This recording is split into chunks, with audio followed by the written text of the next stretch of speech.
Hope we're doing alright today. Hope everyone's doing good.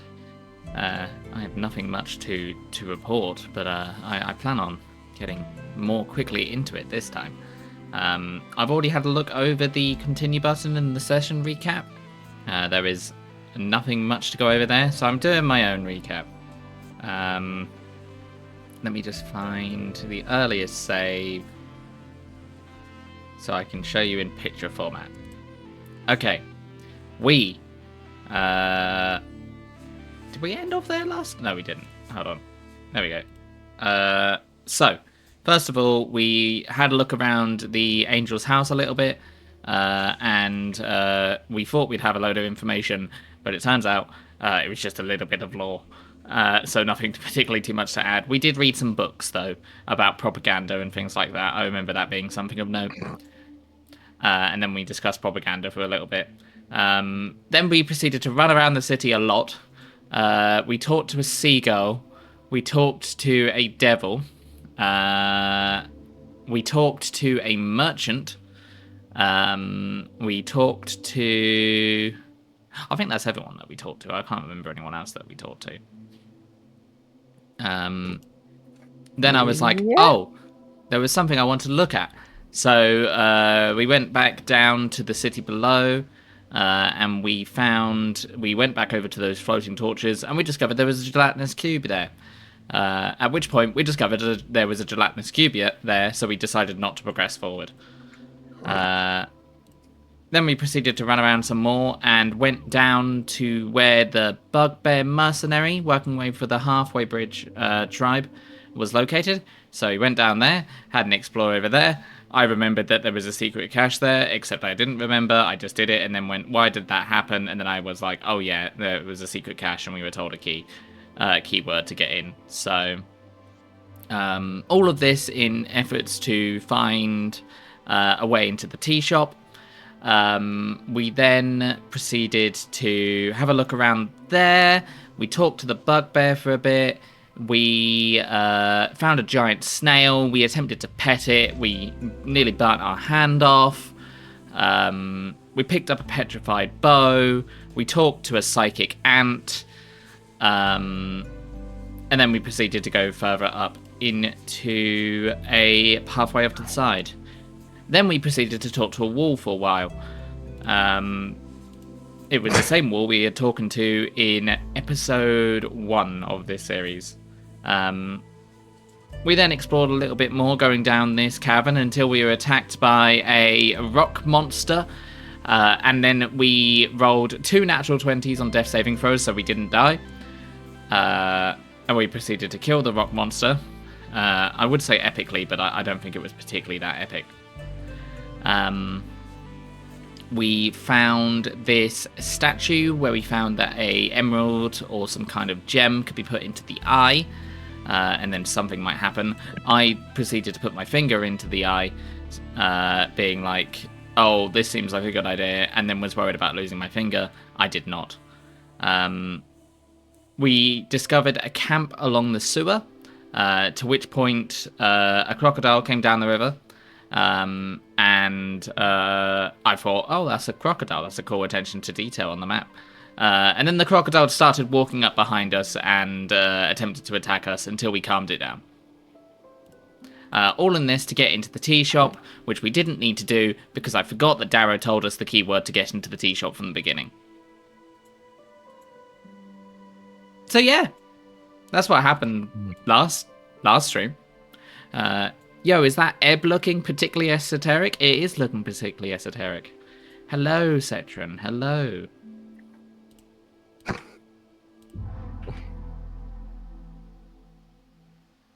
Let us carry on.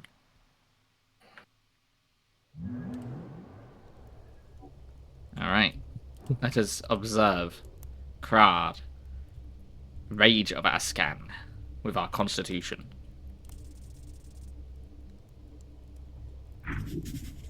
He is a crocolisk folk, a mad flesh-eating beast of jaw from the swamps of Hazy. Why he hasn't eaten you yet, you do not know.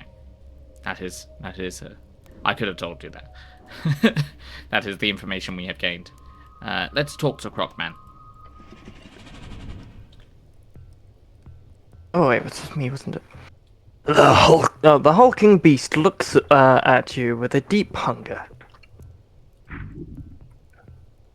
Your gut biome quivers. Kraid greets a human. Have you seen a man in yellow growing past here? Kraid has seen this. Yes.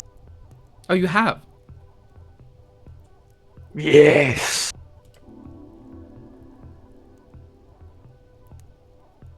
Kraid saw a human in yellow go past. Kraid meant to eat such fancy human, but this human was fast and turned invisible before Kraid could approach. Huh.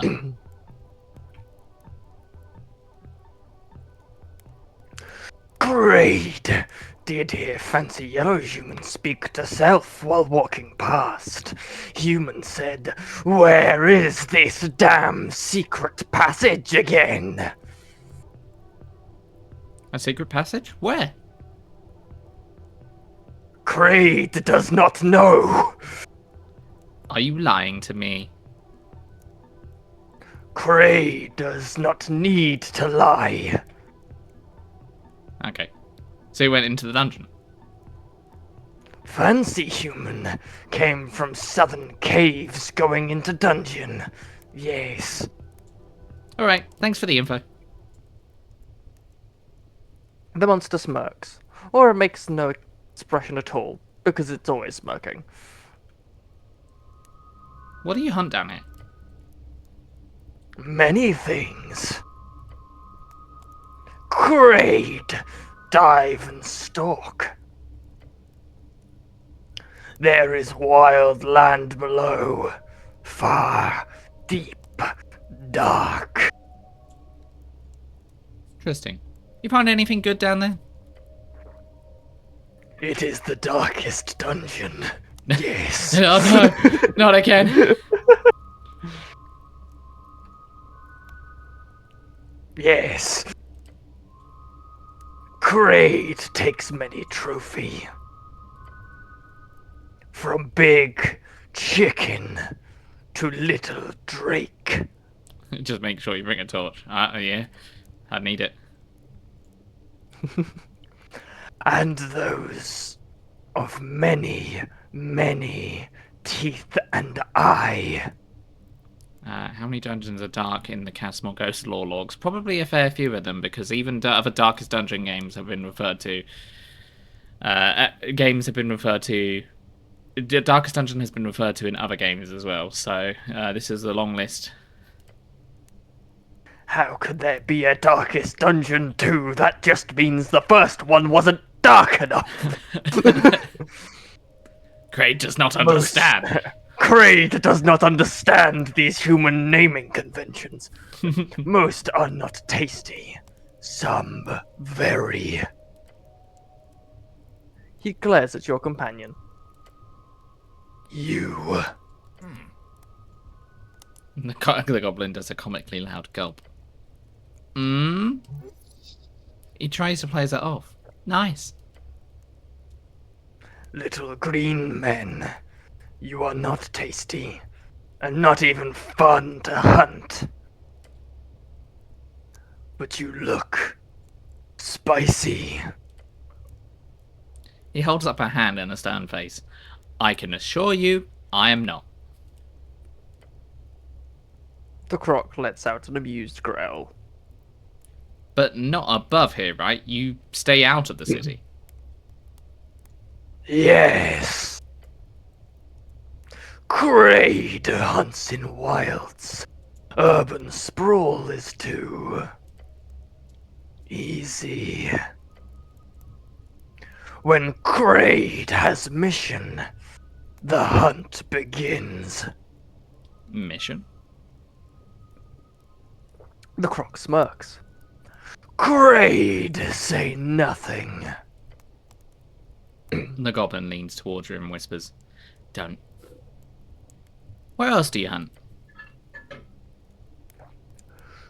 Grade hunts where he pleases. This land is good, good for sport. Great beasts roam, and many flesh challenge await. Fresh. I can When imagine blowfish. Kraid, yes, when Kraid is on hunt, he goes far. Great. Good to know. He lets out another short growl. Why does this guy also look like a blue character? Because it is an anthropomorphized animal. That's why. Bruh. Those rats really seem to like you. Yes. Rat is little thing, which I remember from home.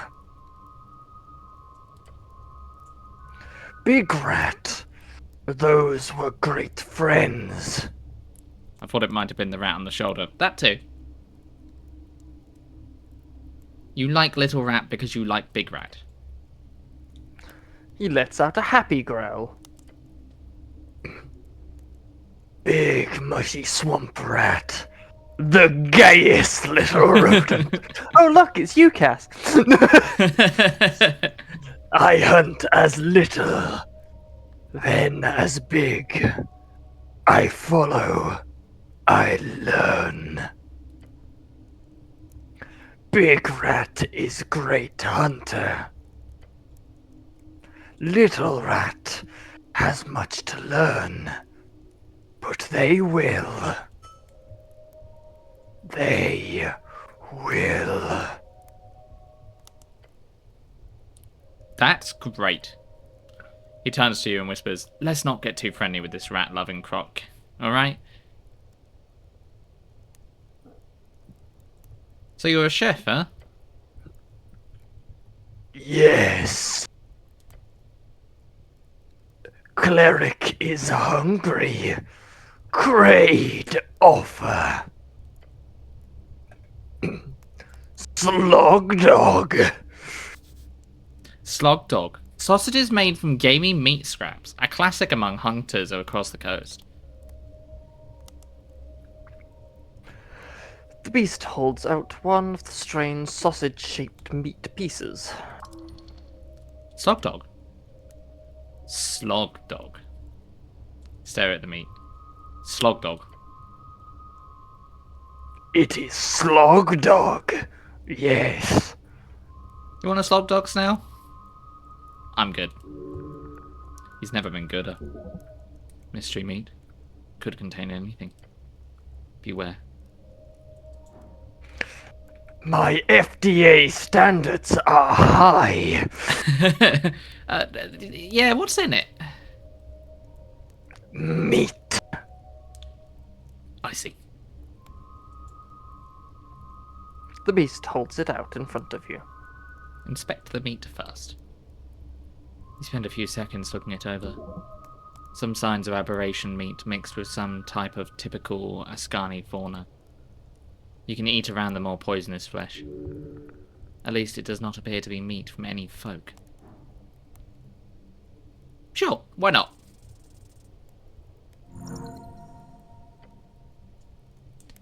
You wrap your gloved hand around the sausage with a firm grip. The slog dog speaks to you. The slog dog wants to be consumed. Gobble it down.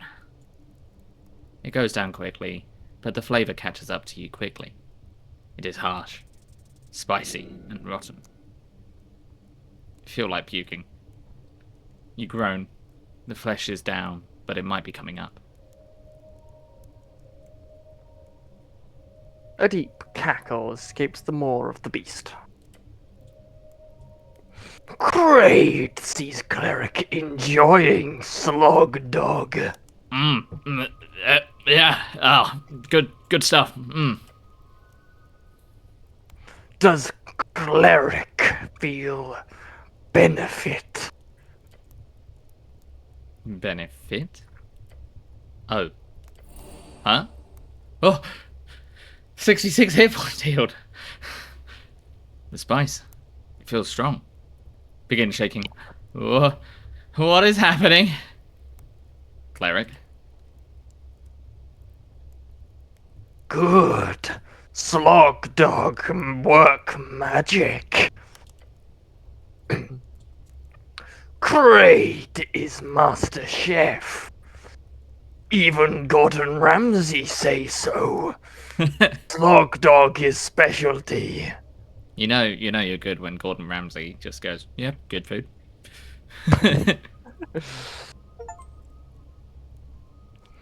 If cleric can stomach, cleric gets strong.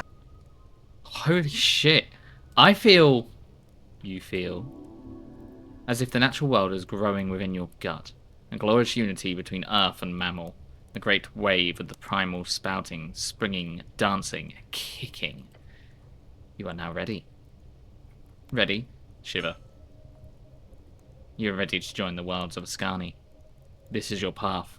The natural path. You are a barbarian!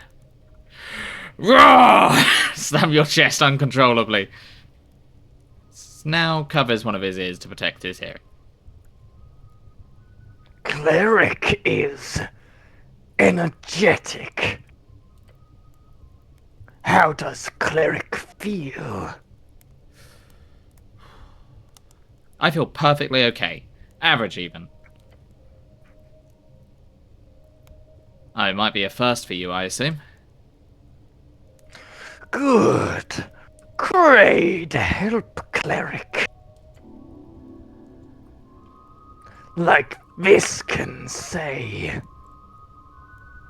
Viskin? Great cannot say more. He gives you a wide smile. Cleric has friend. Now, I know you said you couldn't tell me more. But can you tell me more? Crocodile just smiles at you. Ominous. I'm not sure checking out Viskin is a great idea, Cleric. I suggest staying away. Old Lady would say the same. But hey, up to you. You should first find out more. The Pale Man can teach you much. I will come back here for more slog dogs at a later point. Snail, what should we do about the crate situation? Honestly, he whispers to you, it's not a good idea to start shit here. The whole stolen shipments thing is an issue, yes. But the halfway do not have the resources to deal with this solid unit of a beast right now. What if I ask him to stop? The goblin gives you a surprisingly neutral expression. Politely?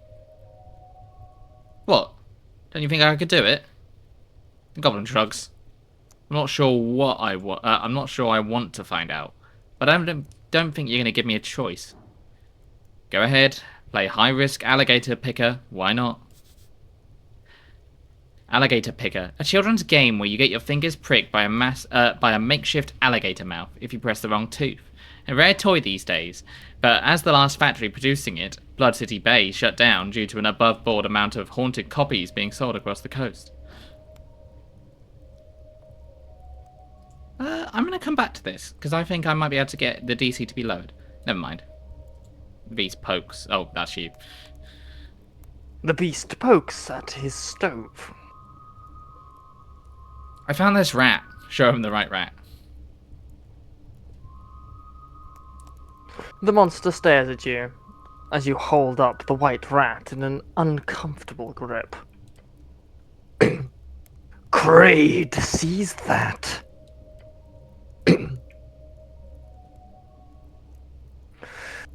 There are 5 of them. They make a lot of noise when they come around. Put the rat back in your pouch. I guess I'll have to find all 5 rats then. But why? It's a quest. Who gave you this quest? I'm not sure. Then you should probably reconsider before you head out on a rat hunting mission, since nobody has promised you any pay for it. So yeah, think about it. Kraid keeps on grilling. Can I just click through previous dialogue options? Come up with a persuasive argument as to why he should stop stealing crates. Hey. Right. You're battling against a hungry beast here. But not just that, you're also facing what could only be described as a connoisseur. You're kidding. Not this time. You need to offer a bargain. Some better, nicer cooking supplies than the average HWBT stock. Ah, you mean... Oh yes, you mean...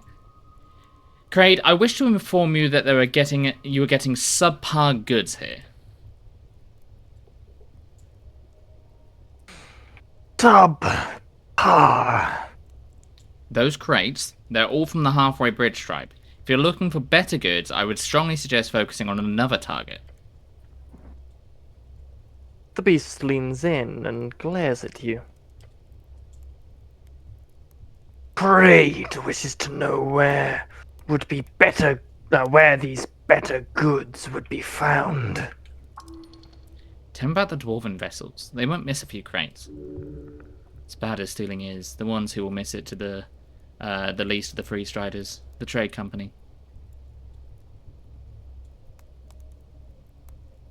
Dwarven importer-exporter located along the port. They're connected to the VK into Vargby. Visitors' official imports go through the bottom view, you know, on the other side of Water Lane. The Free Striders have a warehouse on Water Lane. Let's screw over our boss. I'm sure this won't have any potential downsides.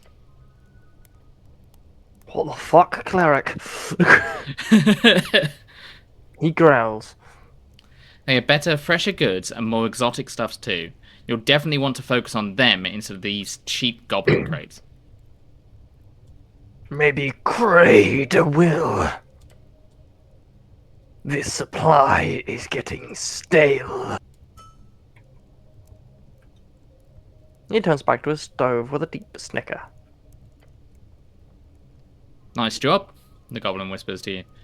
That's probably as much as we could have hoped for. Redirection. Nod your head.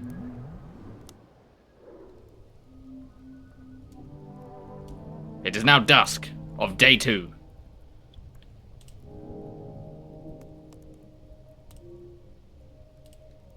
Have I not fully become a barbarian yet? I guess not.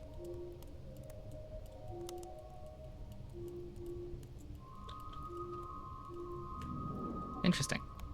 So this person is working for Viskin as well. Seems like everybody's working for Viskin. A is good. Dental benefits. Fair enough. Goodbye, citizen. Something about keeping skeleton clean for the afterwards.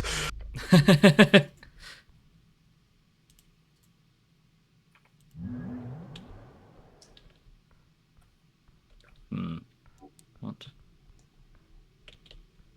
There's definitely something up there. Big blue orb. Or other direction. Let's go toward a big blue orb. Sure, there couldn't possibly be another trap. Is that a cube? Is that another gelatinous cube? Or is that something else? Behold! There's an esoteric pocket. Avoid it. But I see passage beyond it. Yeah, it's a shift. Oh, it's a shift in gravity, like when you go further down. So that probably leads further into the city below. If it is an esoteric pocket, this dampens high damage. Well, it's probably not going to be a bureaucrat. Then again, with this game, who knows? What if I put the esoteric pocket watch in? There we go. Because that should give me advantage on esoteric events. No, I wish to not avoid it. Oh, I have to. Hey, look, a piece of gelatinous cube. Seems friendly enough.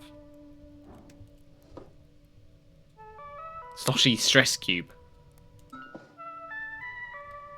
Okay, I guess I picked up a gelatinous cube. Oh. Translucent, somewhat firm gelatinous cube. They're They used to be sold as toys at pets. Today, they're illegal, probably because they can technically still dissolve human flesh, albeit very, very slowly. Fair enough. I'm pretty sure so can fucking lemonade. Like, citrus can dissolve human flesh if you, like, are dunked in it long enough. Citrus cube. I can imagine like a D&D bar now where they just drop like, they make a cocktail and they just drop like a tiny gelatinous cube in there. It helps with the taste. Yeah, actually.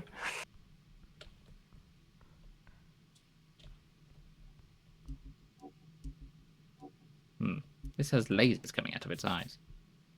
A massive statue of a minotaur. Hello, citizen. The door closes behind you. Your companion lets out an audible gulp. Griselda. Bridzola shini patsanai salvativis. So now, why did you let me go into this obviously terrifying chamber? You're the cleric here. The words change tone and intensify, mimicking your own way of speech. Two have stepped into the 5th chamber of trials. This will be your final and most mounting challenge, yet O champion of the host. If outside again you wish to see, answer me these questions free, the answer of which I shall judge fairly upon thine soul. Who will take the first step?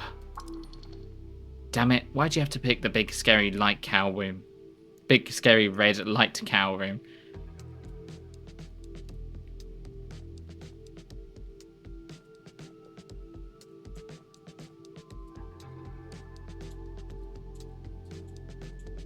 I take the first step. The light lands upon you. First question. Get ready. What is your name? Whoa, deja vu. Not this again. Sorry, what? The question will not be repeated. What should I say? The goblin thinks about it for a few seconds, then he whispers back, I don't think bovine folks are known for either trick questions or riddles, so... The light blinds you for a moment and you feel the chamber shake. What is your quest? To solve the mystery of the tea shop that blew up. Again, the eyes question. The third question better be what I hope it is. Again, the eyes of the cow glare into a fiery beam. What is your greatest fear? Oh. These are the questions we were asked at the start of the game. What is your favorite color?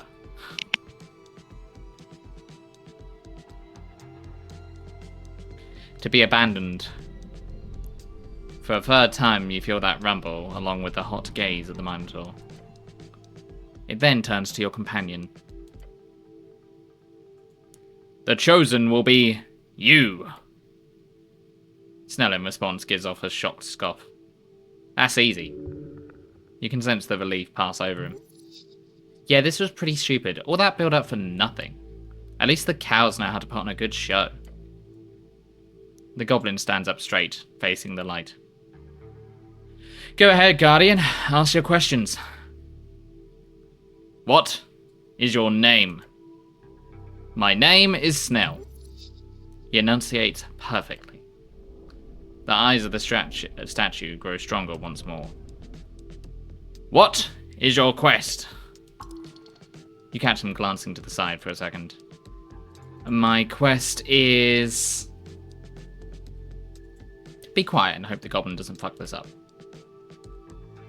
My quest is... to serve Lady Sageleaf. Again, it rumbles, and you get to the crescendo of that final third question.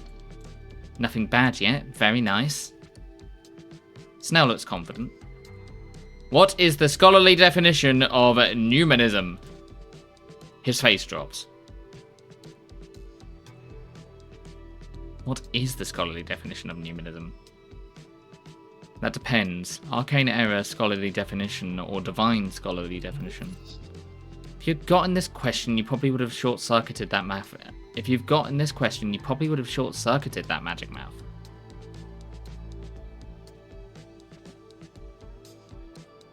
Arcane era, divine era, it doesn't matter. I can't get the answers just now. He didn't say that I couldn't. I did not gather enough information. I just stepped forward.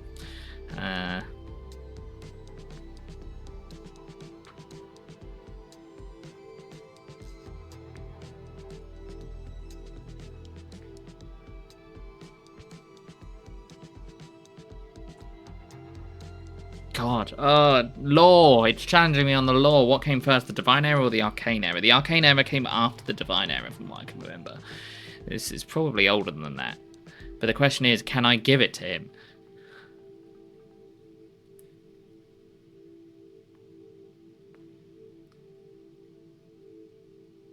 Divine era. Numinism is the belief in the right of walking gods to rule mortals. It is quite terrible.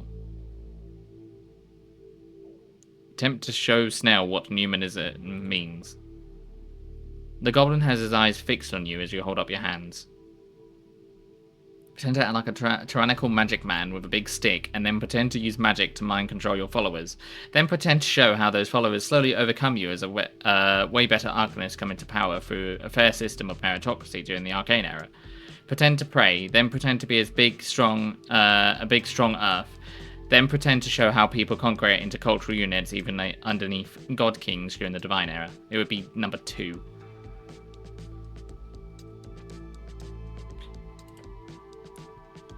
His eyes are full of panic as you spend precious seconds waving your hands around. But just to be clear, your miming here is on point. His panic overwhelms him. He is unable to even begin to focus on your attempt to communicate. Unfortunately, he's opened his mouth to speak, still staring at you dumbfounded. What the fuck are you doing? ...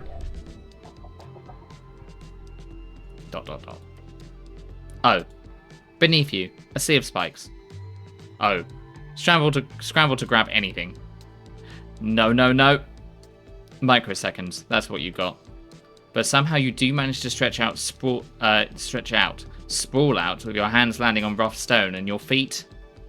Well, let's just say you're in a bit of a shitty position right now. Let me move me out of the way.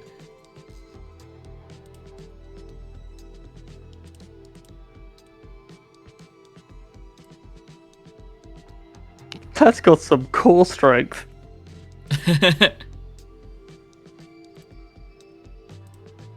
also move blue. There we are.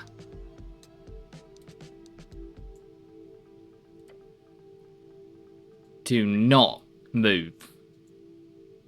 You want me to stay like this? Just a bit longer. The goblin attempts to take a step down your lower back. Your feet slip an inch. Whoa. Hold tighter. Shit. Your entire body is quaking. You cannot hold this for long. Okay, new plan. Cast Spider Climb. Spider Climb. Second level transmutation spell. Allows the target to move across vertical surfaces with ease and speed by turning their limbs sticky and powerful. I don't have Spider Climb prepared. You don't have Spider Climb prepared? Why would I have Spider Climb prepared? I don't know, why would you? I actually can't think of a single useful situation for it. You did used to have Spider Climb in your spellbook before the river took your collection. Alas, you will have to do this the brutish way. You're going to die here. Hold out. Let him climb off. Wait, if you fail at holding on, won't that kill you right away? You will hold on. That's not an answer, buddy.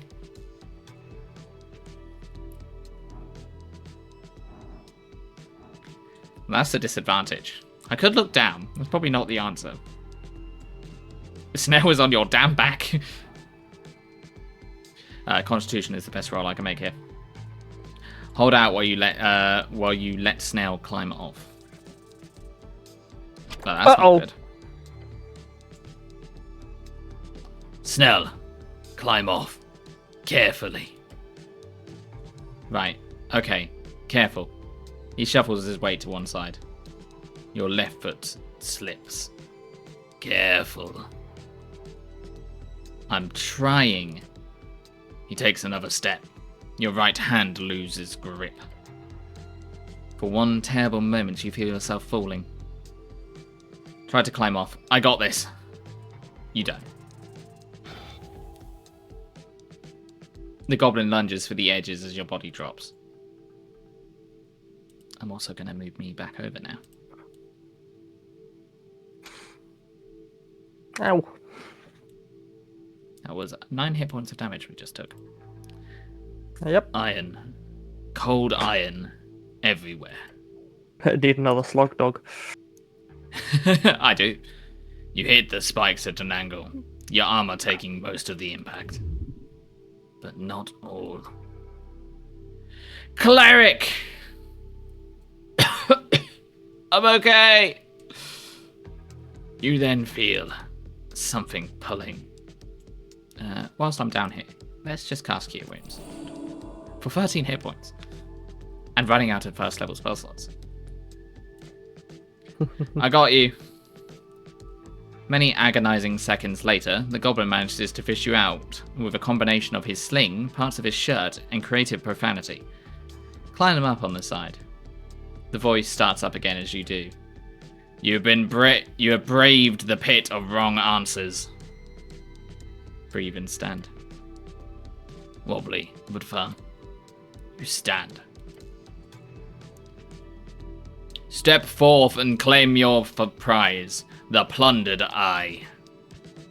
I hate this place so much, your companion mutters to himself. Again, just to reiterate, Snell says across the gap, this place is somewhat dangerous.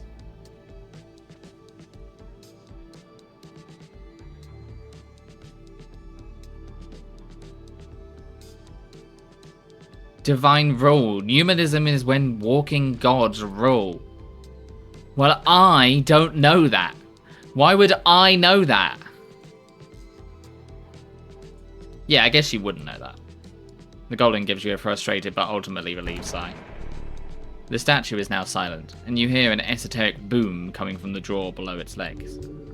Strange exercise, but one you meant well. To think of all the people who have met their end in a place like this. It's quite depressing. Awesome. Let's find what kind of bling that cow is hiding. Let's check it out. Well, we survived. Let me pick up on conversation. Biggest disappointment of the year, well, maybe month. What is your PIN number? That would have been a good question for her to ask. What are the 3 wacky numbers at the back of your credit card? What is the airspeed of an unladen swallow? Airspeed velocity, and I fucked up the quote. God damn it.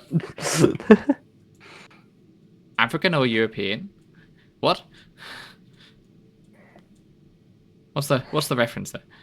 It's Monty Python. What is your name? What is your quest? What is the airspeed velocity of an unladen swallow? Oh, I know African that. Or European? I don't know that. I don't remember the follow-up. Yeah. Spider climb is a pretty neat to have prepared. Why are they just in spider climb? Because spider climb is very useful in a situation where you need spider climb. It's otherwise, like, why would you have spider climb in a day where you don't expect to be climbing walls? I mean, if you're going into a dungeon, spider climb is kind of one of those spells. It's like, yeah. What if there's a spike pit?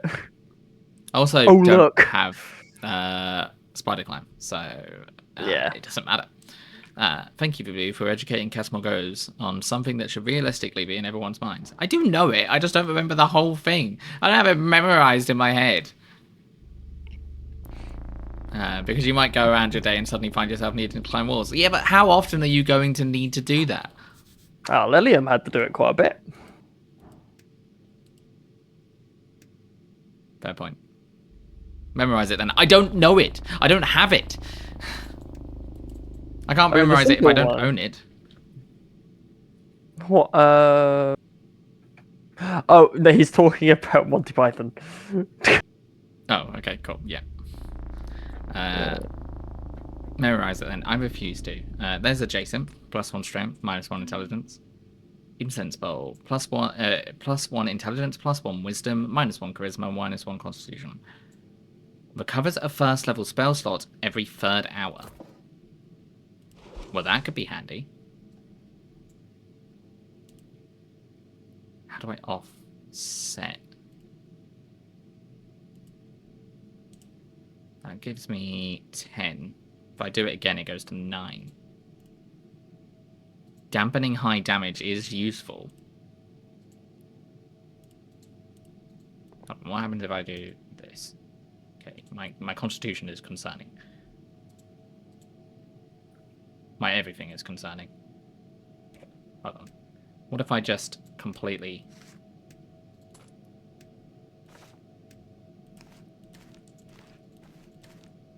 I'm getting a level up soon as well. And then we'll put the neutral on. Okay. 8, 14, 6, 10, 16, 15. Insensible. Intelligence and wisdom.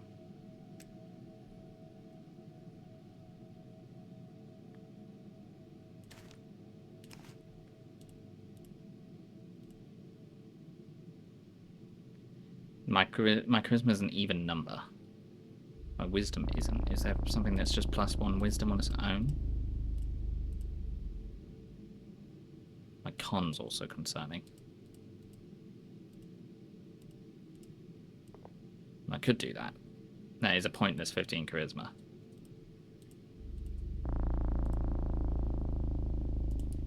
+1 intelligence isn't bad here. I could also have the cube. Doesn't give me any additional benefits. This also helps me in, gives me advantage in esoteric events. So that feels useful.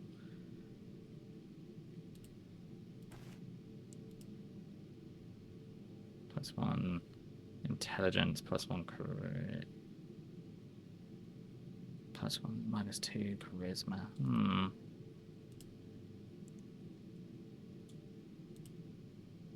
That's +2 charisma, -2 dex. +1 intelligence, +1 con. Wait, it's got to be another thing that gets me con. +1 dex, +1 con. A bow wielded by some great adventurers centuries ago. Unfortunately, that adventurer ended at the gaze of a basilisk. The bow is 100% esoteric rock.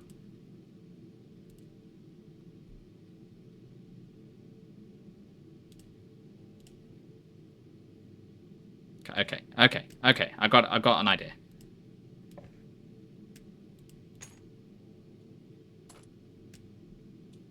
There you go. My constitution isn't as bad now.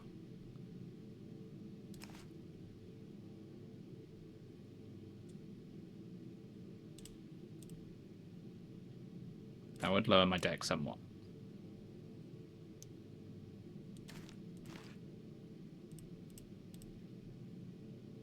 And then it's... Okay, so con's an odd number. Unless something adds 2.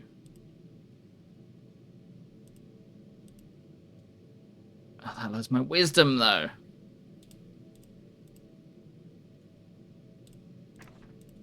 Nothing just does 1 con on its own. Wait, hold on. What am I not?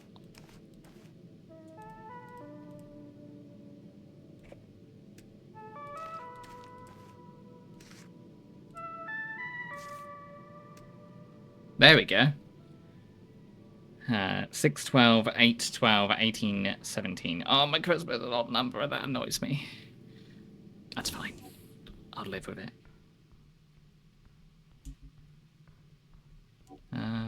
I'm probably going to take more damage, so...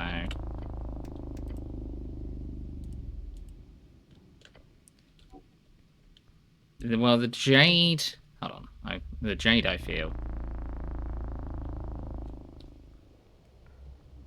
can be used.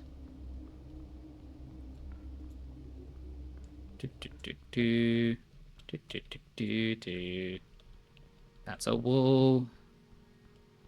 That's a light.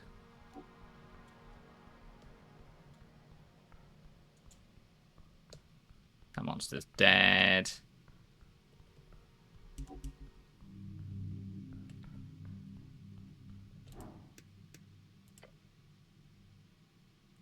Check out the empty eye. The stony lion's head glares at you with that one sunken dark eye.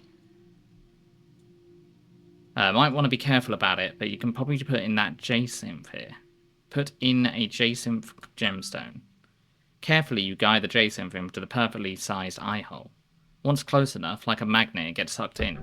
Then you hear a strange noise in the walls.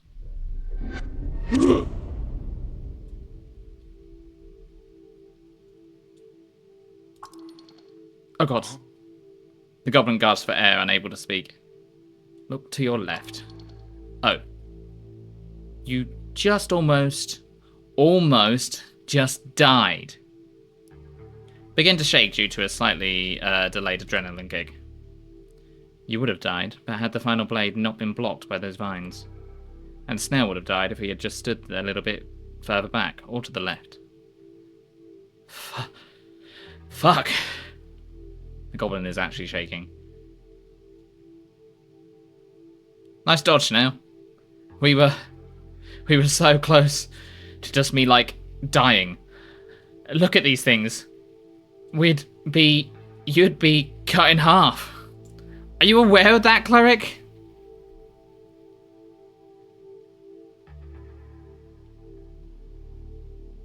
Yes, maybe. We'll see in a bit. I've heard a delayed response is normal in these situations. Heard about a guy that got an arrow through his skull once, like straight through. The goblin tends to talk a lot whenever he's in emotional panic. This fucking guy, he just kept walking and like nothing had happened. Like he was just... With a brash crack, the front shrine pops out of place. The goblin jumps. A deep rumbling voice echoes through the chamber as a lion's skull begins floating out of the shrine along with a ghostly halberd. You can have this one. Vigilante, Rojo, Decriming Blanca, Castrogara 2.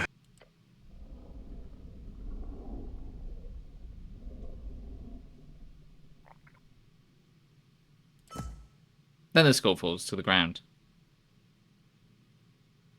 Stare as it rolls to the side. Huh. I'm not sure... He glances around, scanning for threats. That was a ghostly aspiration left to guard this shrine.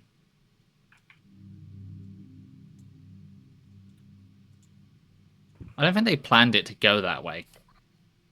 For once, I agree with you. The skull is on the ground before you, and that halberd is just floating there, all ghost-like. Be careful. Loot them, come on. Guess I'll check them out. Hell yeah. Never punished. A lion skull. A ghostly halberd. Mine. A ghostly weapon existing somewhere in between the astral and material planes. However, it is sadly not really materially bound, meaning it won't do any damage if you swing it. Damn.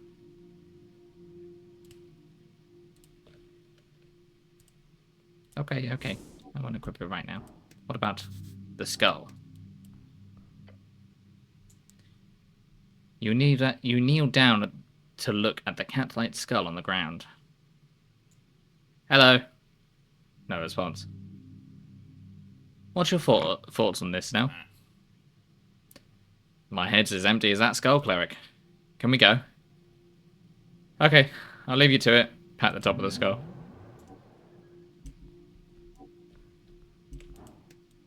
What about the door? Does the door change? I was half expecting you to ask the skull what it was voting in the election there. What are you voting in this coming election, skull? Yeah, there's nothing else to be found here. Well, that was interesting. We nearly died. Again. You should stop doing that, it's bad for your health.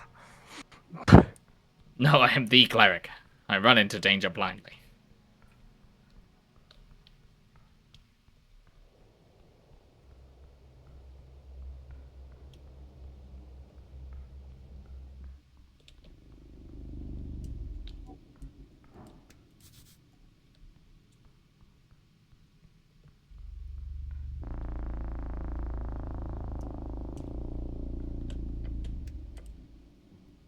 Say, okay.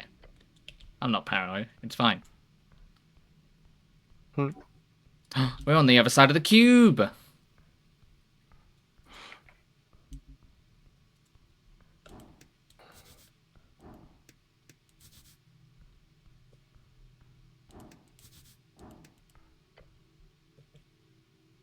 Okay, nothing's changed about that. I still don't have Mage Hand.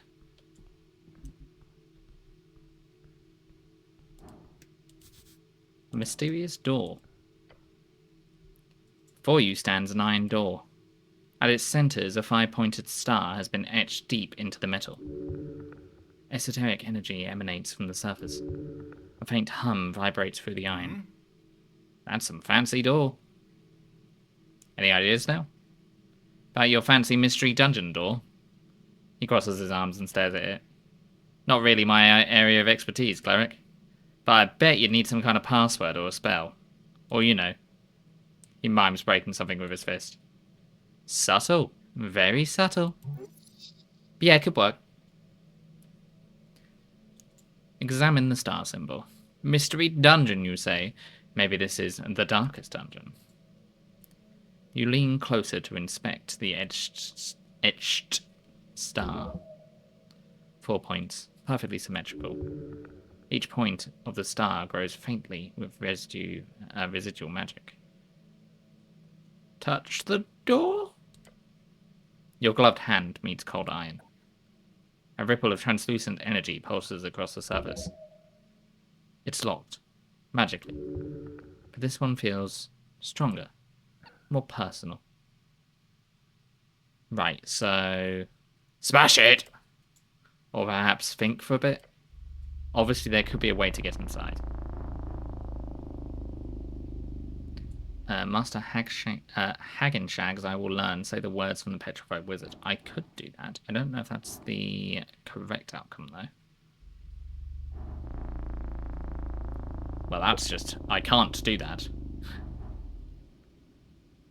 Unless I roll a natural 20, if it still treats natural 20s as automatic successes, which I think it does.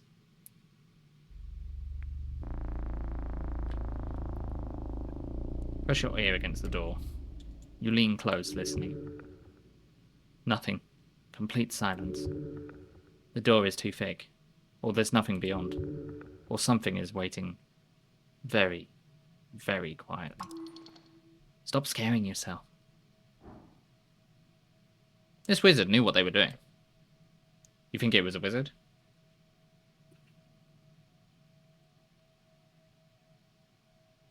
The star symbol, the seal, it's all wizard work.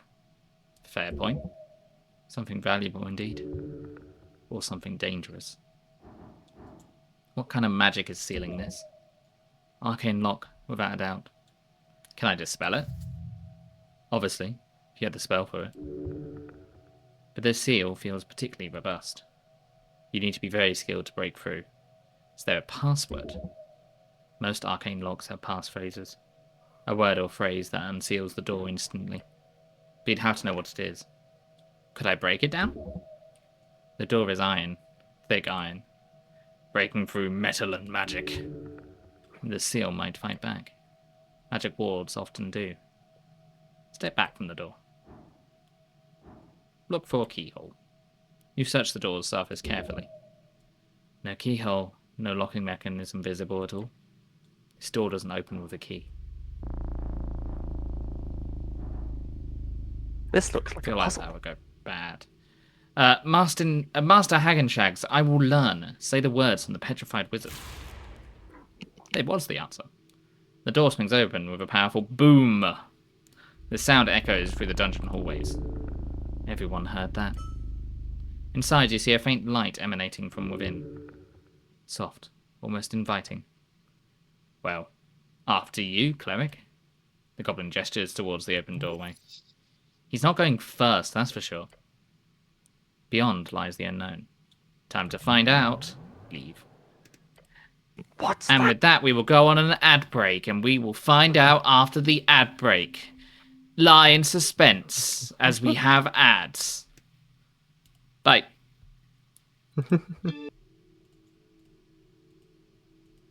We return from ads. Hope you were all sitting in suspense as to what might be in this room. I've also been reliably informed that this apparently sounds like some speed running music from the YouTuber Dream. It's this the do. Da da da da. Yeah. Yeah. Anyway, entering. Not a mimic. Hmm. Not a mimic.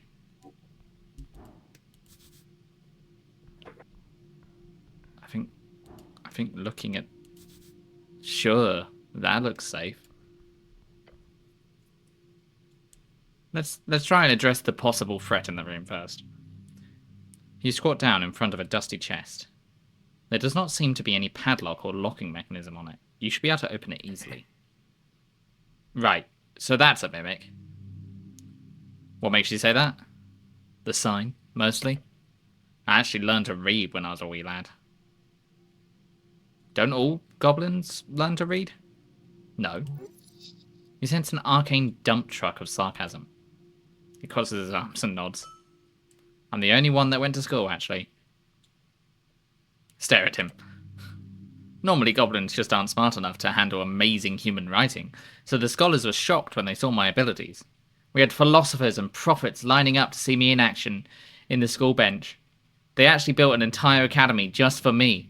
Then they tore it down after I graduated. That's incredible. Did you get good grades? Middling. Okay, I'm not sure I believe you.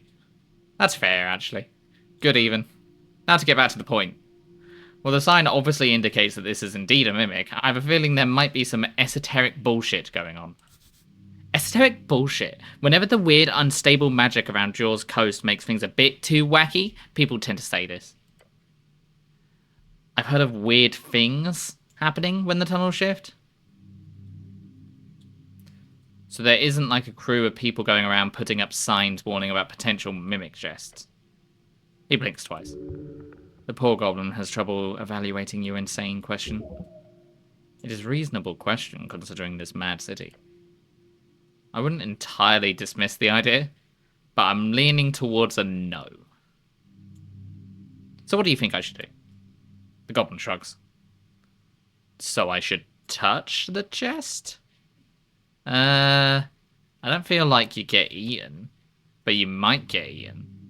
There's always the option to just walk away. The goblin knows how to survive down here. Locks picking a chest is fun, but that's only if the chest, only if it's a chest. If. Glance at the sign above it. It says, not a mimic. Yeah, sure. Whatever you say, Si. So the chest is a mimic, right? Mimics are difficult to spot, even at close range. Be wary. The odds speak for it, although the common signifiers are here. Mimics are known to love the chest shape. Relatable! What? No, it was a joke. Be serious, this is a tense situation. Come on, you can't just throw out a term like a chest shape and not expect a comment. That is simply the scientific term for the mimic's most common shape. There is nothing funny about it. What should I do? Touching the chest will surely end poorly, so not that. Perhaps poke it from a distance? Mimics cannot be reasoned... No, wrong voice. Mimics cannot be reasoned with, so perhaps avoiding the chest entirely might be a suitable option. Titch, yes. Thank you, Coffee. You do notice something interesting about the sign. Something is behind the sign.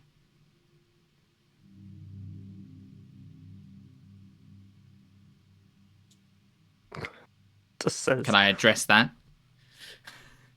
Nah.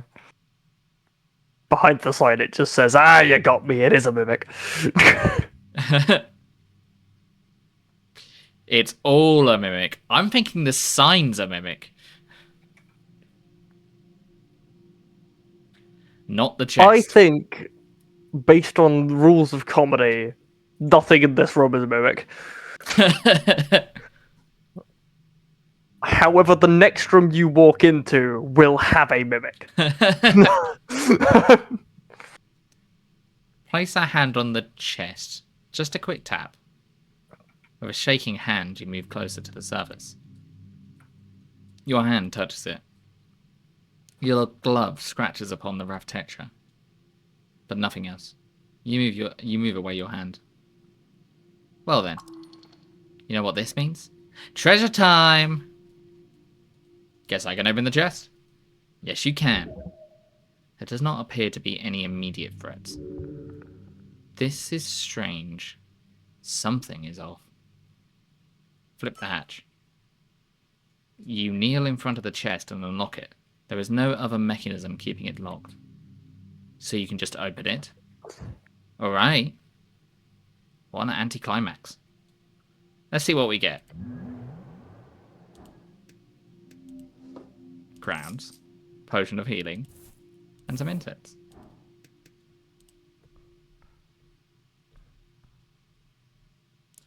Chest is a trap, so the mimic can attack. That's why I think it's the sign. It's engaged with the sign. You stare at the sign. Your companion joins in on the staring as well. It does indeed say, not a mimic. Who put this sign here? An interesting question. There are many mysteries in the city below, including the shape-shifting tunnels and strangely esoteric pockets. Normally magic like this would be quite rare, this close to the coast, but the city below is special. So this sign could very well be a manifestation of an esoteric event. In other words, the sign could very well be a natural phenomenon of jaw. So assuming the chest is a mimic then. The sign does point towards that, yes. However, this would clear the whole area is clear esoteric in nature, so beware. Cleric, are you an idiot? I don't know. It might still be it might suddenly become a mimic. Did one of your goblin buddies put up this sign? My goblin buddies. He does not enjoy that tone of that phrase. Yeah, you know, the Gore Bros. The Go Bros.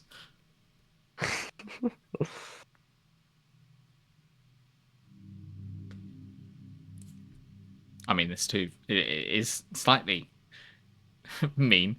Yeah, you know, the Go Bros. The what now? The Grubs. The Gobs. He glares at you.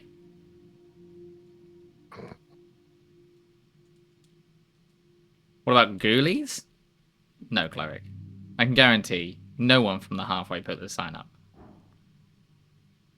Touch the sign? Why do I feel like I could touch the sign? It is but one possibility out of many. Okay, but should I touch the shrine? Touch the sign?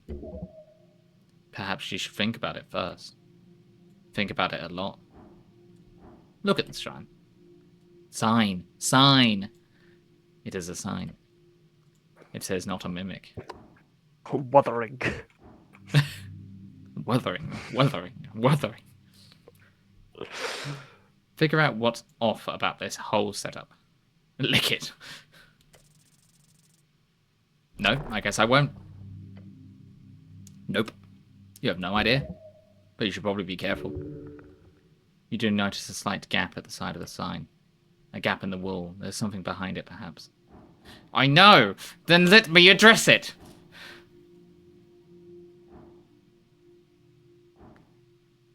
I'm not going to roll again. I did my roll. Touch the sign. The second your gloved hand touches the surface of the sign, you realize something is off. Mainly because it's soft. And then...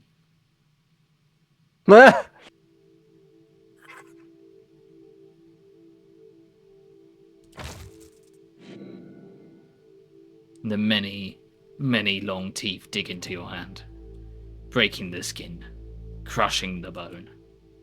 I knew it. No, he didn't. Dozen eyes spawn from nowhere across the wooden surface, which is quickly turning rubbery and wiggling. Scream and flail. Your hand is stuck nailed within the maw of the beast. It lets out a grudging chortle noise that it vibrates upon the wall. It's risky, but going deeper might just work. Whatever you do, do not touch it with the other hand. Punch it with your free hand. Wriggle your hand free. Shove your hand in deeper. I mean, this is a better roll. I also have advantage, and I feel like just messing up its insides might work. That is a way of dealing with it in certain other fictional properties, is that you just put your hand further in because it's not actually... Yeah, there we go. Oh, hi, Free.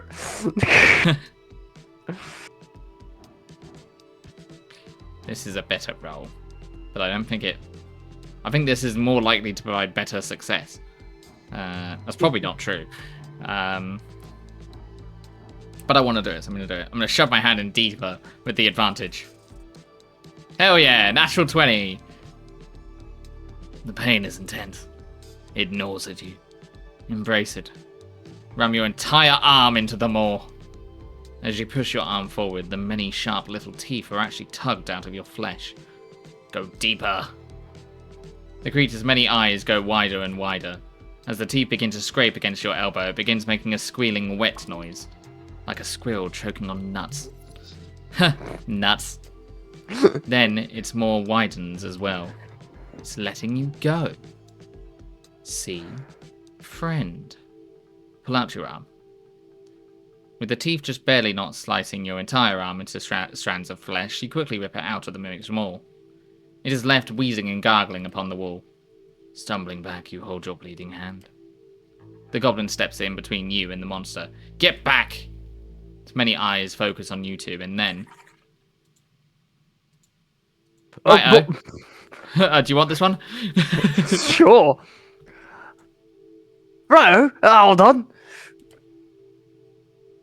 It speaks in a half-sharp tone. It speaks? You cannot sneak up on one. Sometimes my mouth cannot contain. It is hunger. Interesting. There have been documentations of mimics bred for greater intelligence. But they are commonly seen as extinct in the current post-war era. But you can't just bite someone like that. Apology. It is what it is. Alright then, it's time.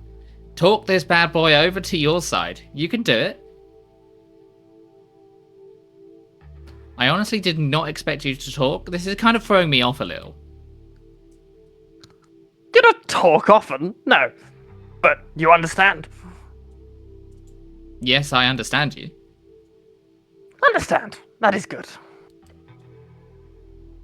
In colony, we speak good. Nice. Forward. Using mouth is not as speak good.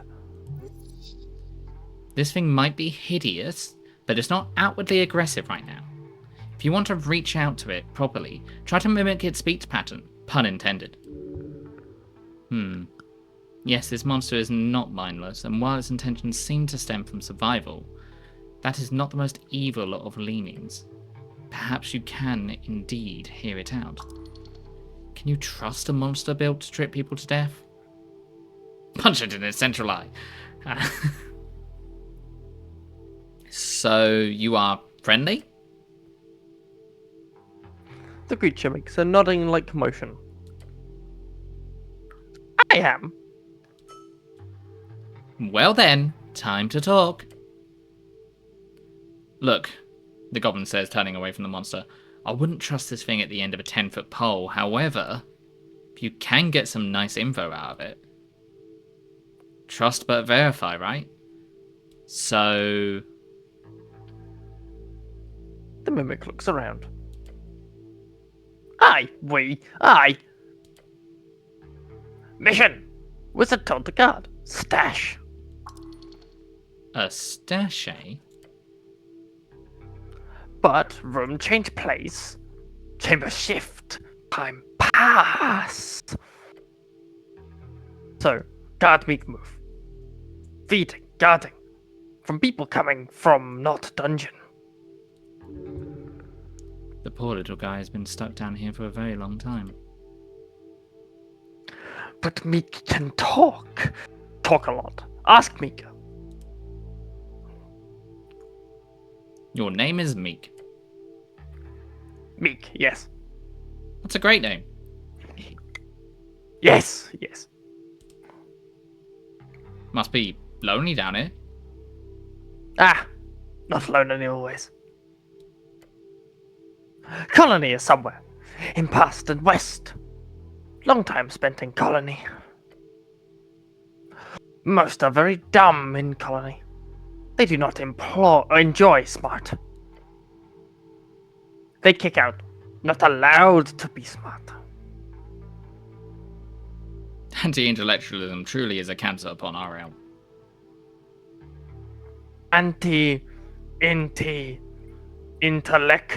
Intellectually.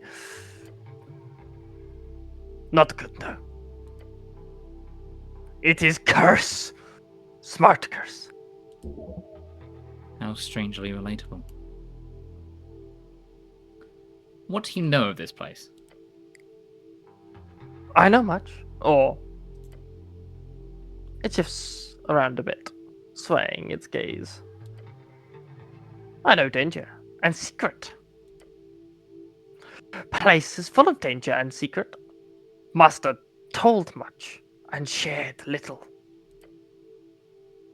But Meek knows. Meek knows. The mimic could be useful if it shared its secrets. At least if this master is, as you suspect, a wizard. How can you talk? Talk? Master made Meek talk. Master? Master Haggy in shags. Haggenshags. That's one of those Arcanist family, right? Must be an old mimic. Indeed. They're supposed to be gone by now. The Haggenshags fail with their empire. The one this mimic speaks of would have to be either an imposter or a survivor. So you're guarding something. Yes. Mustache is gone, lost, or master took. But some is here. Can I have it? No. Only master takes stash. Where is your master? Not here. Not here. Master gone, Meek alone. You relate more to this monster right now than you do with most of the humans on the street of Norvik. Seems like the mimic is a pretty decent guardian. Indeed, a good wizard's pet. Every wizard requires a familiar. A bit too good. Where do you come from? Monster lair. It is not close. Place change. Shift. Here is not where once was and will be. Sadly, a very complicated sentence. The mimic is a spontaneous poet.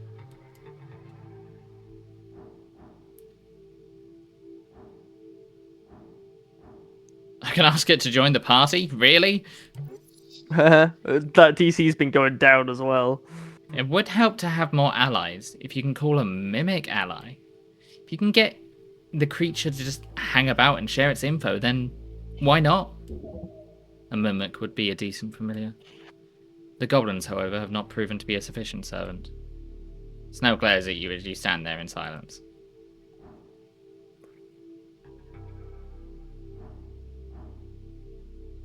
Convince the mimic to join your party. Snell is flattered. You you kissed its ass.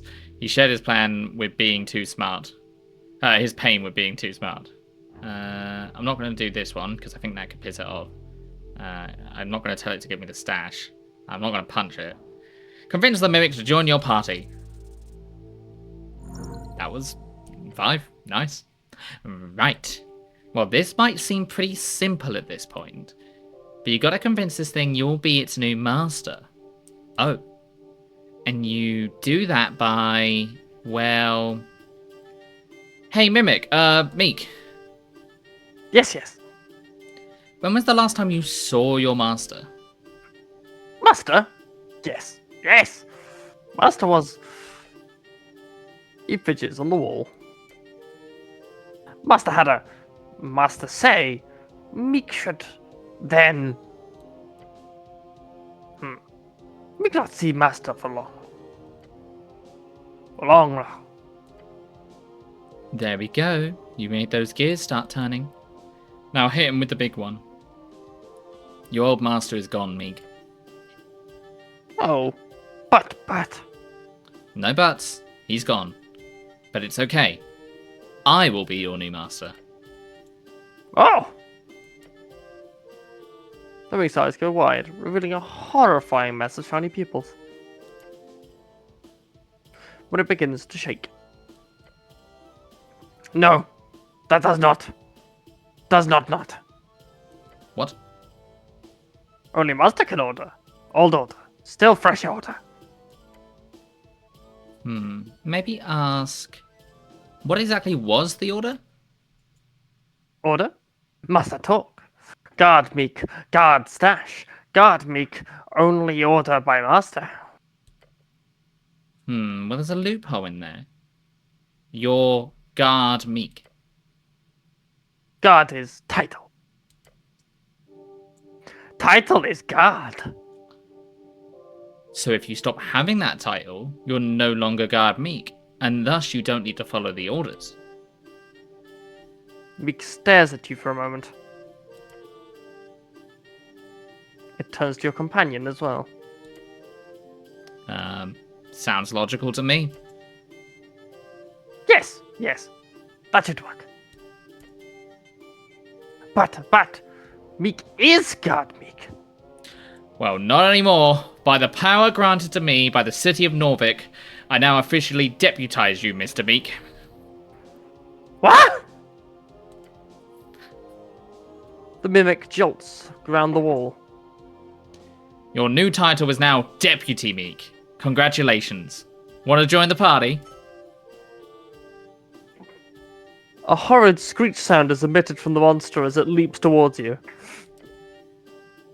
Shit. The goblin yells and steps back. Embrace it. Within a moment, you realize that the mimic has left its pose, and turned into a cloak. Cloak I am. Oh, actually tapped off. If danger, I tell.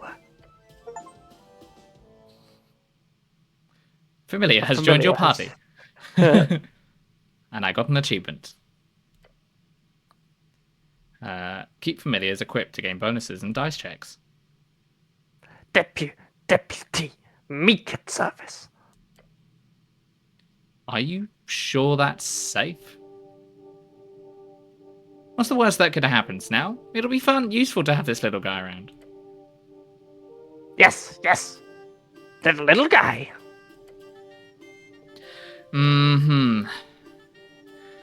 Oh, fuck it. I'm sure it'll be fine. Let's keep this mimic around. Why not? He mutters to himself. Can write a book on famous last words after this whole thing. Let's go. We have obtained a mimic. This is cool. This is very cool. This is very cool. And I've leveled up as well. Your buddy Meek. He keeps you out of trouble.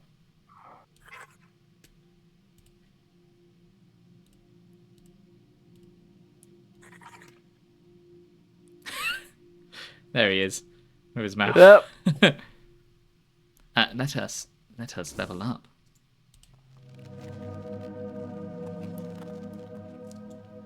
Okay, I'm guessing this is our base stats.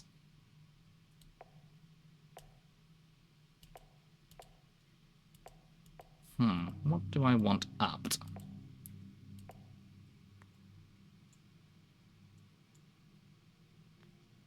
I think con could do with an improvement. So could strength. Intelligence is kind of fine.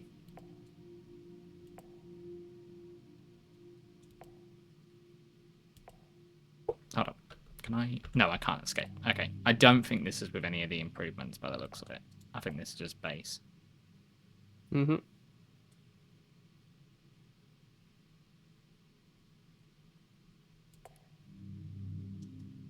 Yeah, my natural insurance will probably be to boost con a little bit, especially considering we've got items that give us con.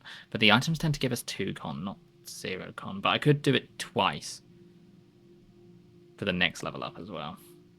Mm-hmm. Or I could just go. I could improve my other things. No, I don't want massively high things because I don't mind failing rolls because it's funny and entertaining and interesting, and sometimes you actually get things from failing rolls. So yeah, let's up con by 1. Nice.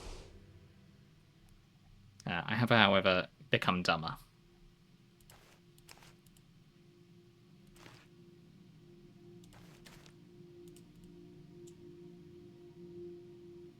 I can drop this because I don't need it anymore.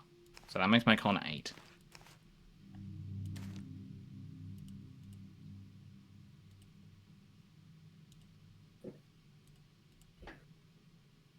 So intelligence could do going up. So could charisma, and wisdom could also go up.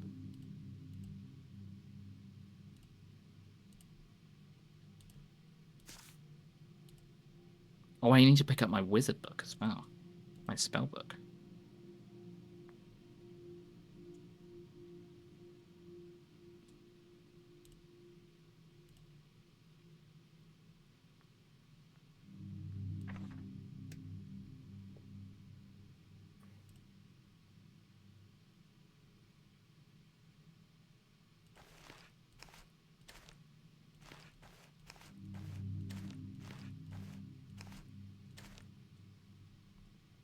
Was that scroll there before? What, this one? No, well, it was hiding behind the mimic.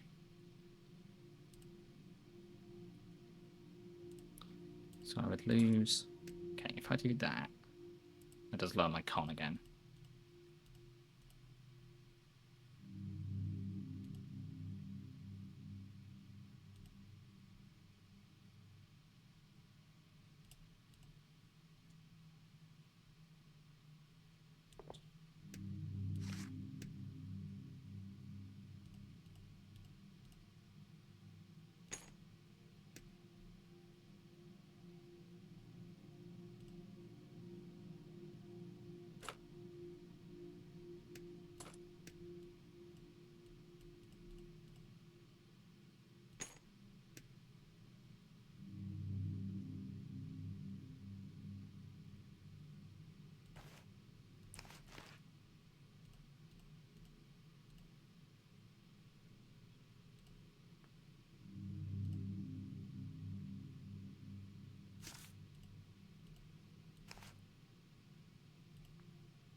I've got space for... What would I want to add? I mean, my strength is already shit. I could just make it worse. I would make it even worse.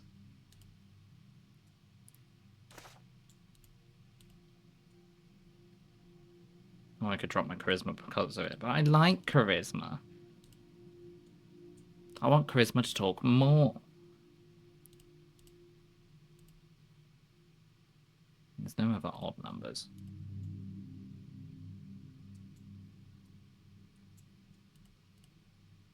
Could just not add anything. That is also a choice.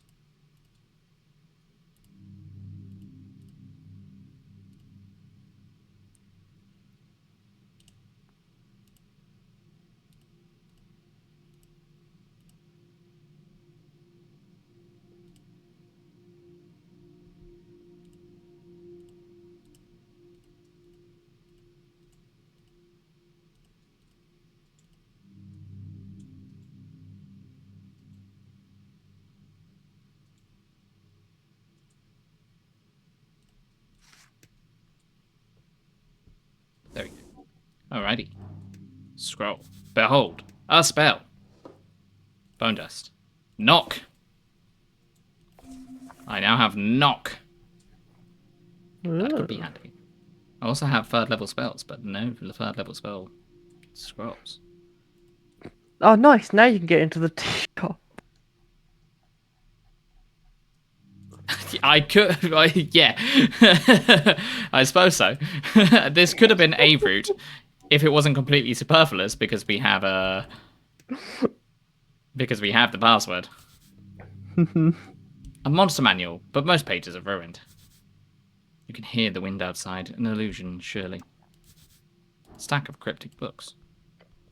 Time reading. Time for reading. Stack of books sits crooked on the floor, half buried under layers of dust. The blue light from the window appears to land upon the surface and stick, as if it's not real. You recognize the binding style. These are late arcane era. One tome is clearly arcane. The cover bears ward marks that makes your eye itch. Doesn't seem like there's any danger here, right? Now, at least. If you want to check out some books, go for it. I'll chill for a while. Meek says Old Master books are free for checking. But if read wrong passage, big hurt, remember. What do you mean by big hurt, Meek? Old Master has ward on all spellcaster lay spell. Hurt big if not careful. Oh god. I'd say if it's a delayed fireball, that's probably been going for quite some time. Then just leave them alone. The knowledge will be worth it, surely. That's not a very intelligent thing to say.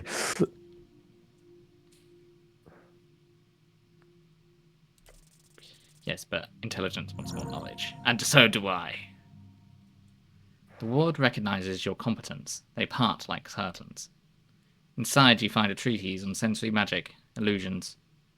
The Hagenshags was studying the relationship between perception and reality. Rigorously, mathematically.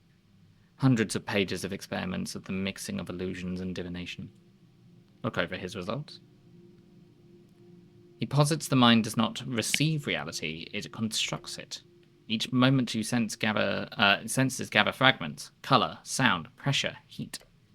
Then something deeper, something called the interpretive layers, assemble these fragments into a coherent world. The question he asks not quite so directly, what happens when you tamper with that layer? Not showing someone a fake image, not casting darkness over their eyes. Rather, reaching into the mechanism itself through esoteric means, thus adjusting the assembly. This does not appear too far-fetched.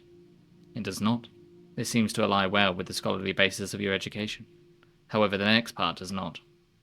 The last half of this tome, throughout many trials, mostly performed on himself, you gather. This man who calls himself a Hagenshags, he shows results pointing towards a measurable conduit within every string, one visible only through this altered layer. The book of Jaw lies upon each caster, he writes. All channeled through the gates, invisible, hidden, even the outer gods are blind. How else would the lich sustain himself? How else do the pockets both increase below and decrease above? Only I can see the truth. Only I can master the relic left by Umbra Mexis. All I need to do is locate it. That one word, one key, to unlock a world of total dominance in the new era. All I need is power word Ebb. Stare at the last page. Madness. The type of madness only born from revealed truth.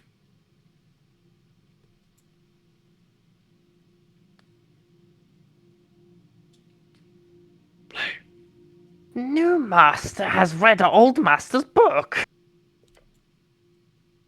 Meek is very impressed. Close the tome, carefully. The wards seal themselves behind you, satisfied perhaps that you treated their contents with respect. These books are not worth the headache. That's a strange box. Arcane music box. Disturbing the peace. An ancient arcane box with a strange knobs and buttons.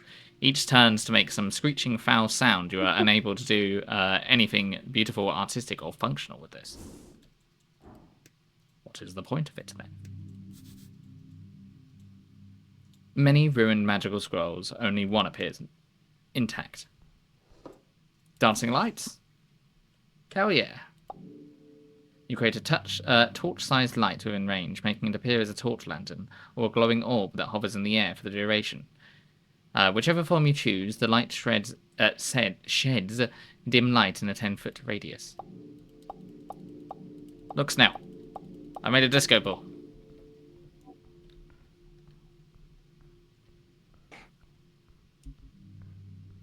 A rat! Get it! A scared little rabbit. It's mine now. Red rat. How many rats do I have? Let's find out. I got 4. I'm missing a rat. Then I can complete Rat Quest. I still lack Mage Hand. Okay, we've explored there. We've explored there. We've explored here. We have a lovely new mimic. Oh, I can examine the mimic. Let's examine the mimic. This is you, Blue. Oh. The scarf with a face flips around in your grasp to face you. Ahoy, boy! Ahoy? That is what my old master used to say. Master don't like. No, it's cool. Ahoy. Ahoy, boy! Or it's ahoy, hoy. You can call me boy. Ahoy, boy! You Holy boy! do enjoy being called master. Yes, a mimic is a strange familiar, but this one is not half bad. Meek is very excited to join on adventure. He cares so much for you, for such little in return. You must value this poor, wonderful creature. It is pure. It is but a freshly faced child smiling into the sun. You keeping an eye out for traps and stuff? Yes, master. Yes. Meek know underground good. Meek will warn you if in time for traps. Considering its instinctual nature, don't expect it to warn you before the trap is triggered. Sweet. Might be a creep to have a monster around your leg, but if it gives you a bit of a heads up to any traps being triggered, it'll at least give you a decent advantage. Just don't trust it too much, yeah? How long have you lived in the city below? Like a couple of years, or...? Meek not sure. Time is fast when hiding. Very fast. And Meek was never taught human way of keeping time. So Meek not know what year is. Master is not disappoint. Tell me about your old master. Yes, him.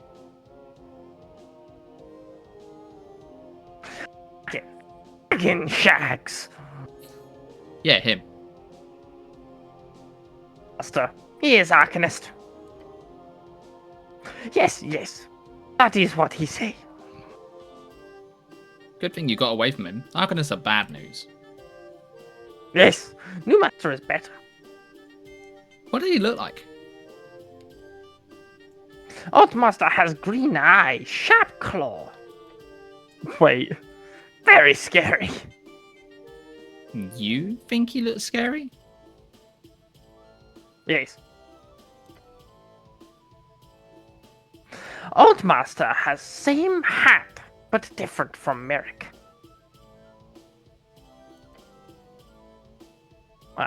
Good. Did he cast powerful spells? Yes. Meek once saw Old Master destroy 10 human, all at once. Did he do it with a fireball, perchance? Perchance. What does that mean? It means, Yes. it's a thing smart people say. Oh. Makes sense. Master is smart after all. But so... Old Master only uses trickery magic.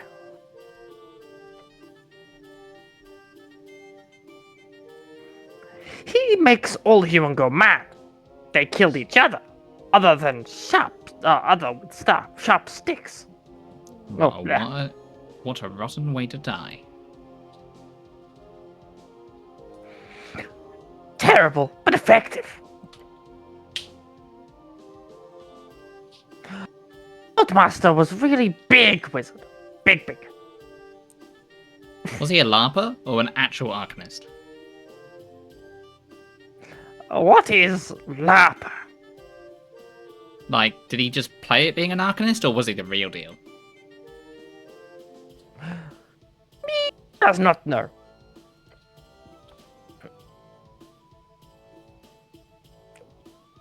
The Old Master had much power, so probably he was actual Arcanist. How old was he? Meek does not know. But Old Master must have been very old, very powerful. Did he treat you unkindly? Old Master was stern. But powerful magic. Only when Meek did poorly in grammar. Painful magic. Painful magic, fuck. This scarf coils on its own words. But Old Master would have hit me for that. Not anymore. Now Meek speak how new Master like. The carrot is always more useful than the stick, even if you do understand the appeal of the method. Carrot, the famous halfling rebel fighting along against celestial obligation on the Golden Line. I think you're doing great. Thank you, Master. Master is much better than Old Master. Hear that? Much better. Such a wonderful mimic. You must cherish it. Be nice. That's all about you, Old Master. Old Master is old. New Master is new. And better. Much nicer. Can you turn into anything? No. Very sad. Meek is not good at shapeshift. So Meek like to stay same for a long time. Meek is more of hiding mimic than changing mimic. So Meek That's like... fine. Oh, yeah, I said that over. Oh, that's fine. Nope. Just be yourself, dude. Self.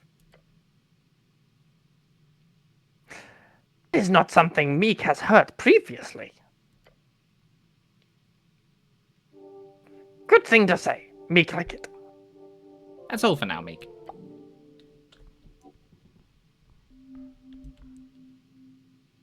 Oh, this is a very useful spell. I can see things. Behold, an unfortunate fella. Piece of paper. +1 dexterity, -2 strength. A skeleton lies crumpled against the wall. Human, male. Dead for months, maybe longer. His armor has been stripped away. Only scraps of leather and cloth remain. Someone looted the corpse. Or something. Sad sight. These tunnels eat people. Examine the body. You kneel down to inspect the skeleton. No obvious wounds. No broken bones. He didn't die from violence. Starvation, maybe? Or thirst? Lost in the dark?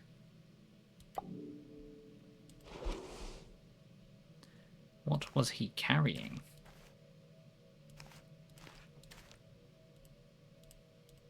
piece of paper, some kind of adventuring log. You look at the wrinkled piece of paper, apparently still crouching. Its content half legible through grime and stains.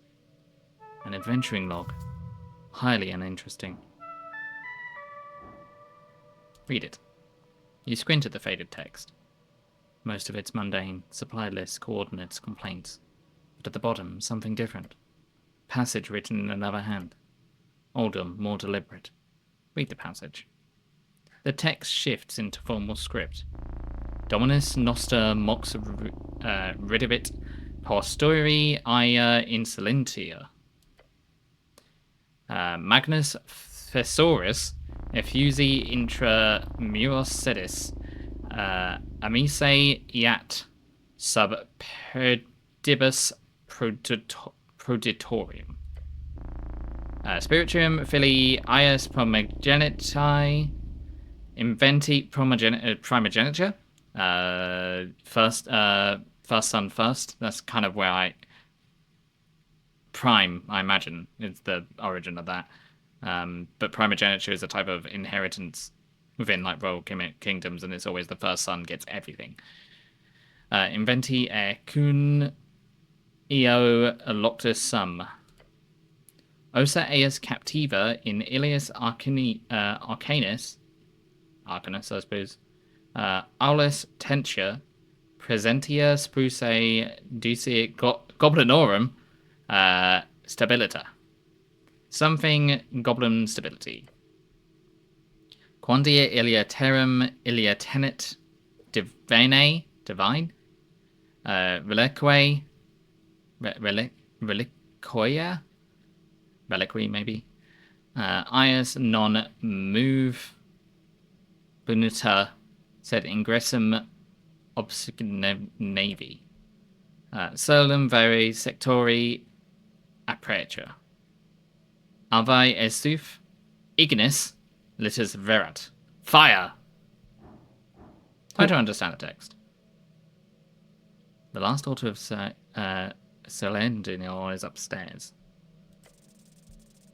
Imagine there's the Sphinx?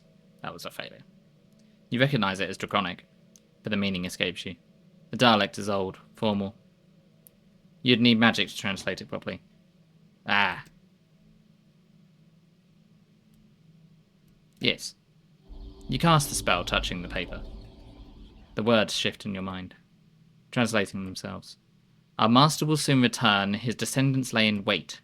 The great trove of Zuf sits within the walls of the lost seat under the feet of the traitors.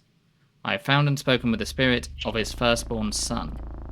His bones are caught in these arcane halls, kept stable by the presence of a filthy goblin chiefess. As long as she holds that ground, his divine remnants will not move, but I have sealed the entrance. It will only open for a true follower. Hail Yusuf, may fire sweep the coast. A dragon cultist wrote this. These adventurers were hunting for it, and they failed, obviously. Dragon cultists, always so dramatic. Worshipping dead gods tends to make people theatrical. Something underneath where the goblin is. So, goblin, a chiefess could refer to the dragon, which they could have been around a long time ago. That's not impossible. In fact, I'll say it's likely. Interesting. I don't think there's anything else I can discover down here. And I will walk back into these rooms with light, because I might discover something.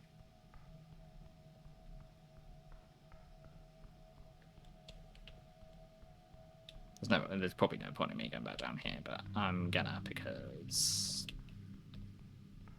I wanna, and I'm the streamer, not you, not you people, me, and I do what I want, except when given excessive amounts of money.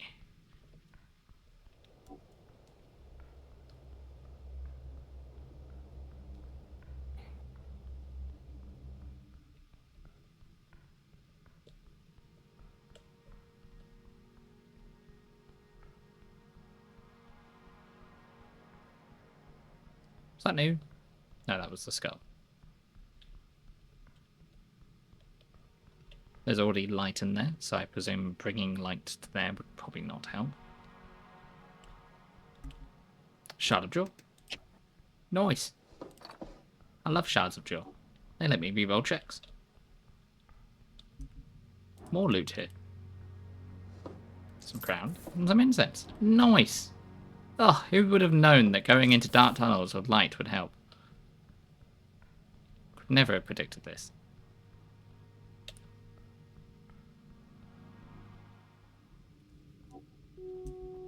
Ah, cleric, you're back. I thought you died horrendously in the tunnels. This is a surprise. Oh. That probably, maybe that's regarding the wall? You approach the wall. This is it. This is the sealed entrance, the one the cultists wrote about. You know the phrase now. Time to test it. Hail Yusuf, and may fire sweep the coast. Draconic words echo in the chamber. Ave Yusuf, ignis litis verat. For a moment, nothing. Then the wall begins to shimmer, and then flash. The stone ripples like water, and vanishes, revealing a dark passage beyond. Okay, you've convinced me. The cultist seal has been broken. The trove of Yusuf awaits. Treasure! Hell yeah! Definitely no danger. They were looking for a secret passage before. That is Big Dragon. Ooh, damn. Not every day you get to see something like this. Tucked away in the remnants of an overgrown and most likely esoterically shifted apartment, you stand before the skull of a dragon. Not just any dragon. The size of it indicates a formidable age. What the fuck? This is an ancient dragon of the Fade era. Look around. You can feel it. The strange sensation. Is this an esoteric pocket? Yes. This entire ruined apartment exists within one. A rather stable one at that. What kind of esoteric pocket is this? It is a jungle pocket of some kind. It appears stable for now. Very esoteric. Jungle pocket? Yes, the overgrown walls and strangely ambient light make it obvious. This is a sliver of land from some ancient time. Probably Fade era, maybe Gate. Do not linger too long here. Oh, Meek supports me. Nice. And I got the esoteric pocket watch. Yeah, let's do it. Examine the skull. Natural 20. Get fucked. The cranial structure is remarkably intact, as is expected of this pocket. Highly dense as well. Cross-sectional analysis of the exposed fractures shows minimal trabecular tissue. From what you've read on dragon bones, which is a fascination among certain scholars, these are authentic for one. The sutras are completely fused, full skeletal maturity, and the size appears to point towards a mature age. Somewhere between adult and ancient. A red dragon. More importantly, you notice something lodged in the posterior maxilla. Something in the sinus cavity. Reach into the sinus cavity. Careful.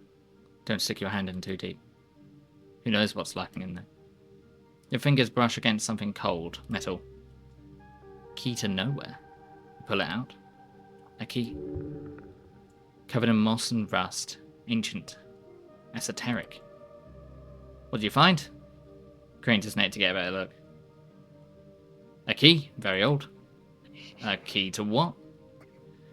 I don't know yet. Useful. He rolls his eyes. Then you hear it. A sound. Scraping. Shuffling.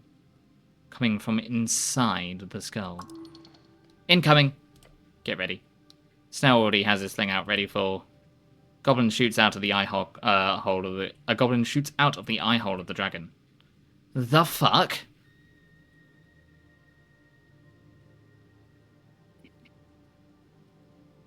Oh, okay. Have another. Hey. A goblin, his eyes covered by a pair of faintly glowing spectacled goggles around his head, a helm of sorts, rusty scraps. What you see of his face reveals deep wrinkles and covered in dust and bone fragments. An old goblin? They're going to age rapidly. What are you doing in my place? Snell takes a step forward. Hey, this is halfway territory. Identify yourself. The old goblin drops to the ground with a thud, joints cracking.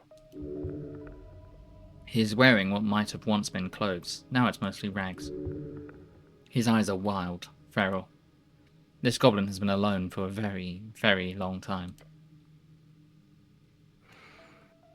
I'm Donmail, and you're in my territory. I was here first. His eyes lock onto your hand. Oh, The yes. key. My key. He points a gnarled finger at you. You didn't just steal that, did you? No, I just found it. In the skull. Skull's mine, so you can give that back. Give it back. Give it back now. Give. Literally not happening.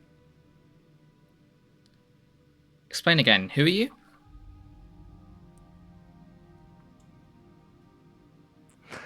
I am Donnell. This is my apartment. This is my dragon bones.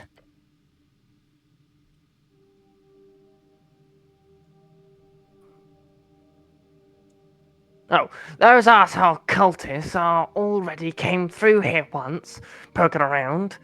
Now you. Cultists? Yeah, one of them at least. Came through here, I don't know, a few weeks back. Wore these culty robes, culty chanting, bad time. How long have you been down here? He scratches his head, dislodging a small cloud of dust. About a year, maybe? Snell's eyes go wide. A year? Give or take. What does the key open? His eyes narrow. Wouldn't you like to know? It's a key to the greatest treasure in Earthship Hold. Snell, we should help him get out of it. The old goblin hisses. Lean closer to Snell. He's hissing. The old man is hissing. I can hear that.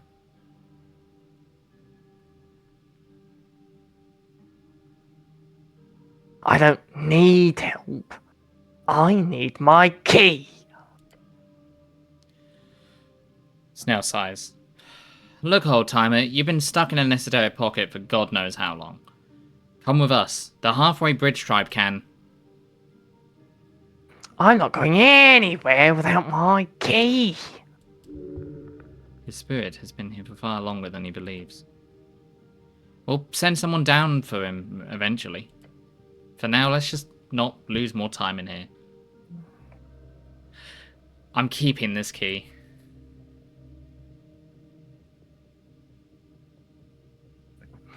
Then you leave me no choice. The old goblin reaches into his rags and pulls out. A scroll. Yellowed. Ancient. I've been saving this. He unfurls the scroll with shaking hands. Manus, Arcana, Dominus, or Dominatus. These are not the correct words, but it appears to activate nonetheless.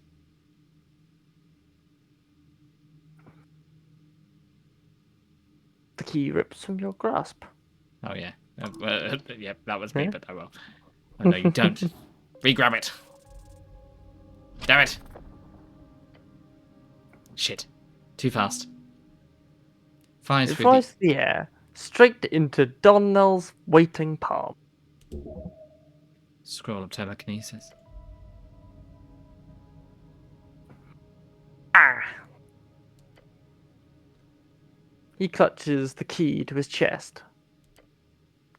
Mine! And then he leaps.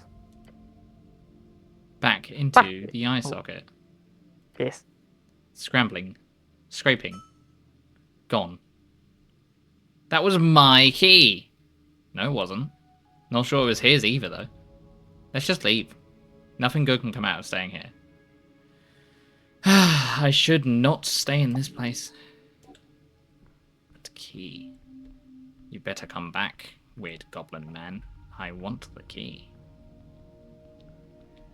I put a lot of effort into this. I wonder if I can. Hold on. Yep, same dialogue. Same dialogue. Same dialogue. Same dialogue. Same dialogue. Same dialogue. Same dialogue. Same dialogue. Same dialogue. Maybe I could reach in again. Well, I will bear that in mind in case I need a key at some point. I can always return.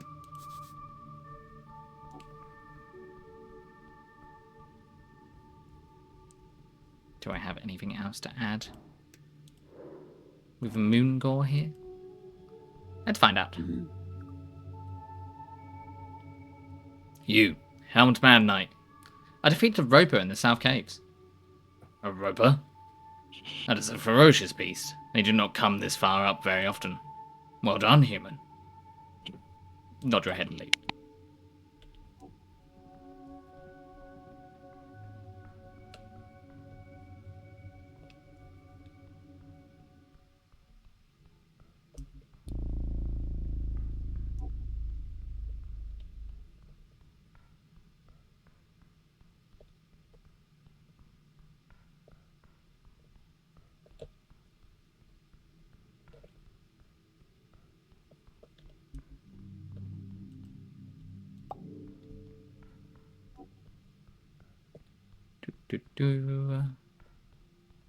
Already gone over here. Probably nothing to add with him. I just want to see if there's anything to add to this. No.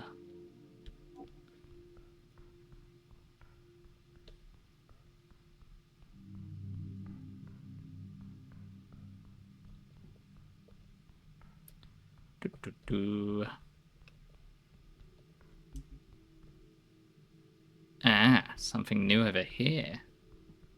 I will look at that in a moment.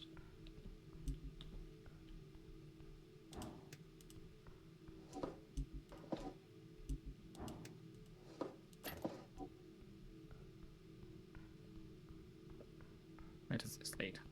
Leads to the other entrance over there. Yep, and that leads to the gelatinous cube. Let's see if it reveals anything over here. No. Don't be silly. We will have a look at that paw print after the break, because that's about to start in a couple of minutes. So I'll see you all in a second. Hello everyone, we return. Let's have a look at this paw print. Paw prints, one on each side.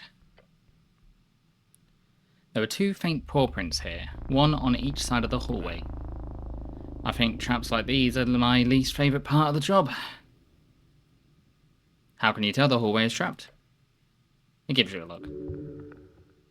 Types of look a father gives his son when he learns about the destruction of the family heirloom, a sword passed on for generations. It's a trap, cleric.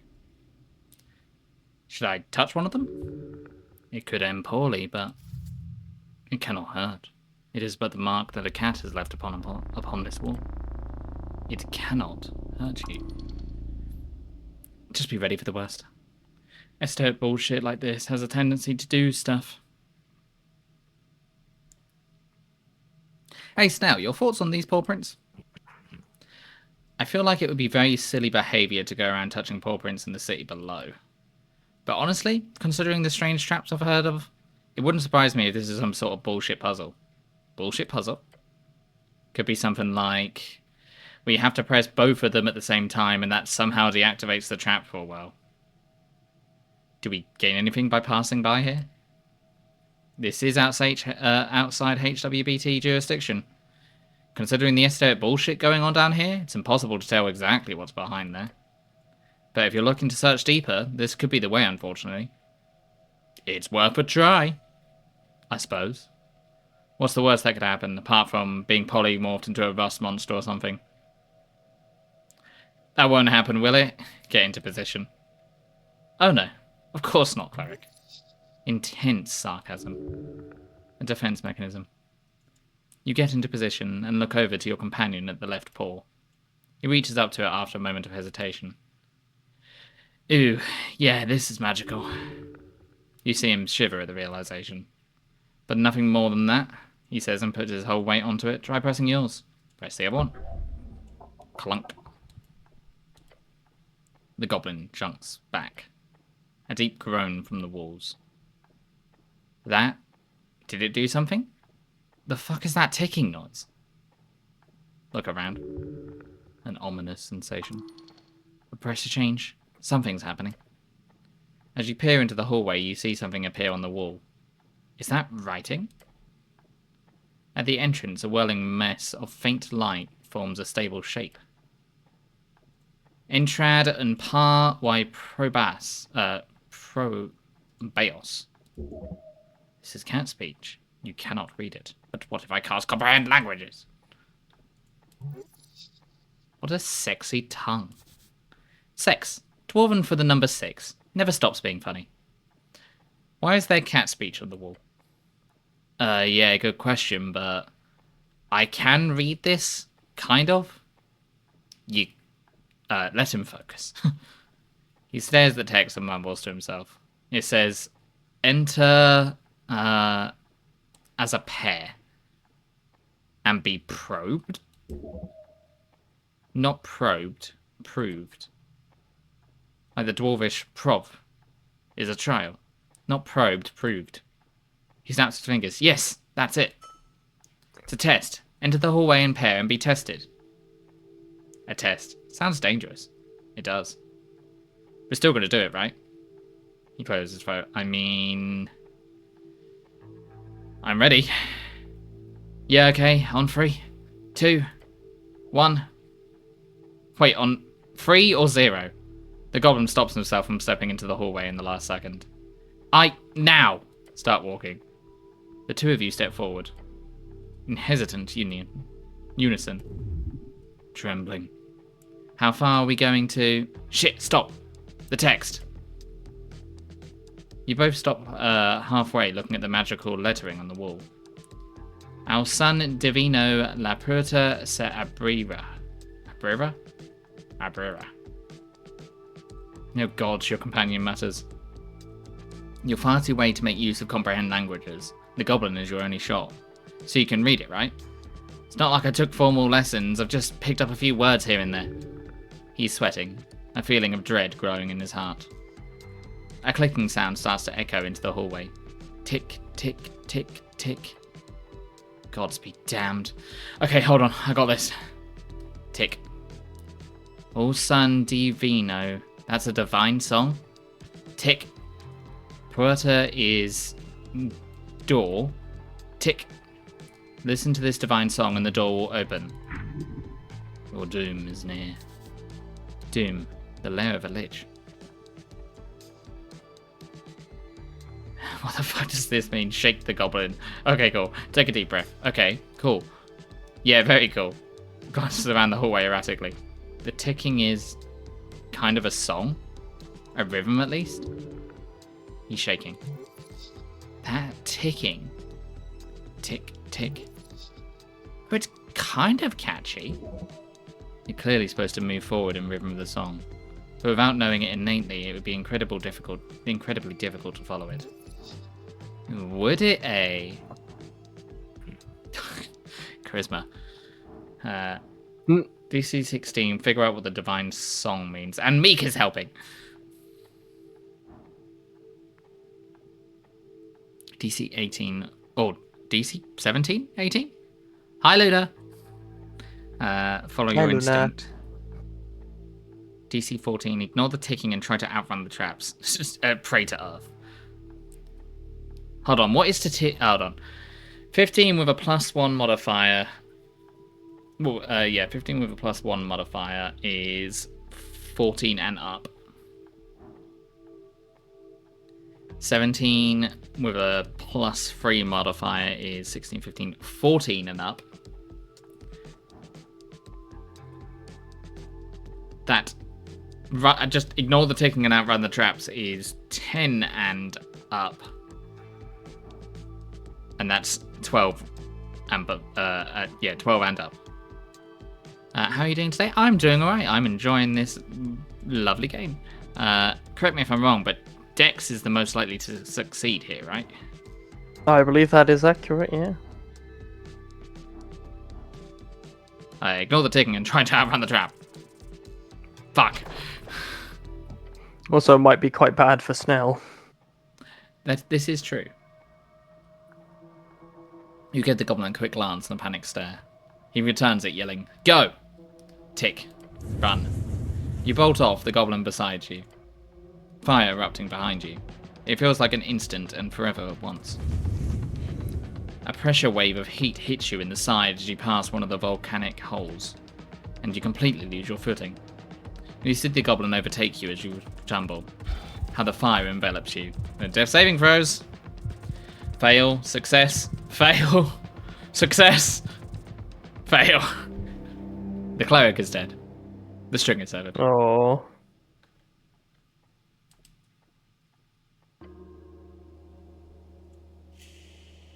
Well, thanks everyone for joining me today. The cleric is dead. So we're gonna end stream now. No, we will pick up from here apparently. I'm not gonna. I should probably put a roll down as to whether I continue it. Last time I did the same thing twice, so I think that's a good general rule: is do it twice. If you fail twice, then that's it. You can come back to it again tomorrow. Yeah, we did do this. Cool. It has remembered that.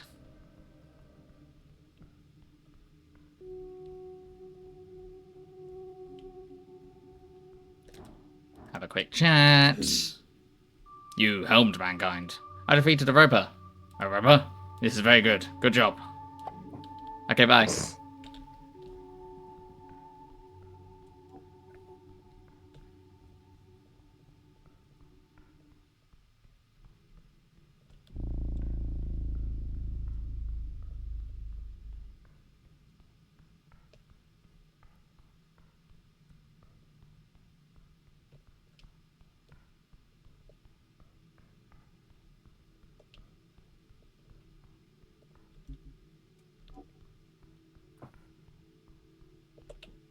I didn't look up there last time. Looked over here. I saw the paw prints. Ran down here. I saw an Esoteric shop. There's also a book here that I didn't see before. Because I didn't walk down there. Because I was like, it looks like an empty hallway. You look down there.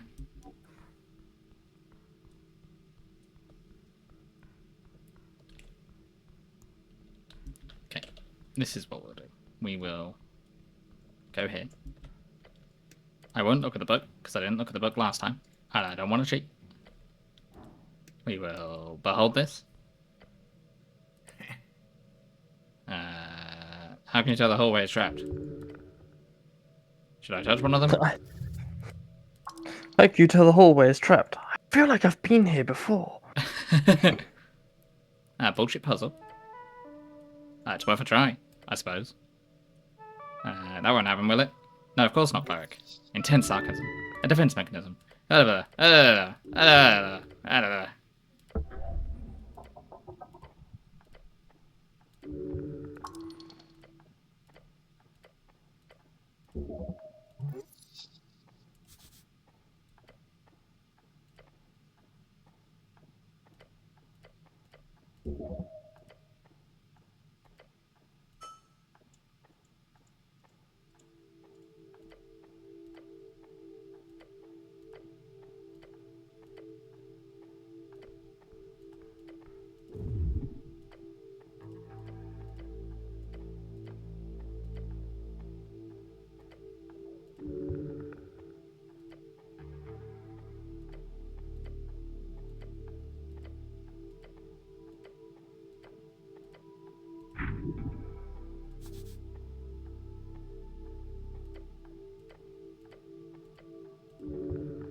Right.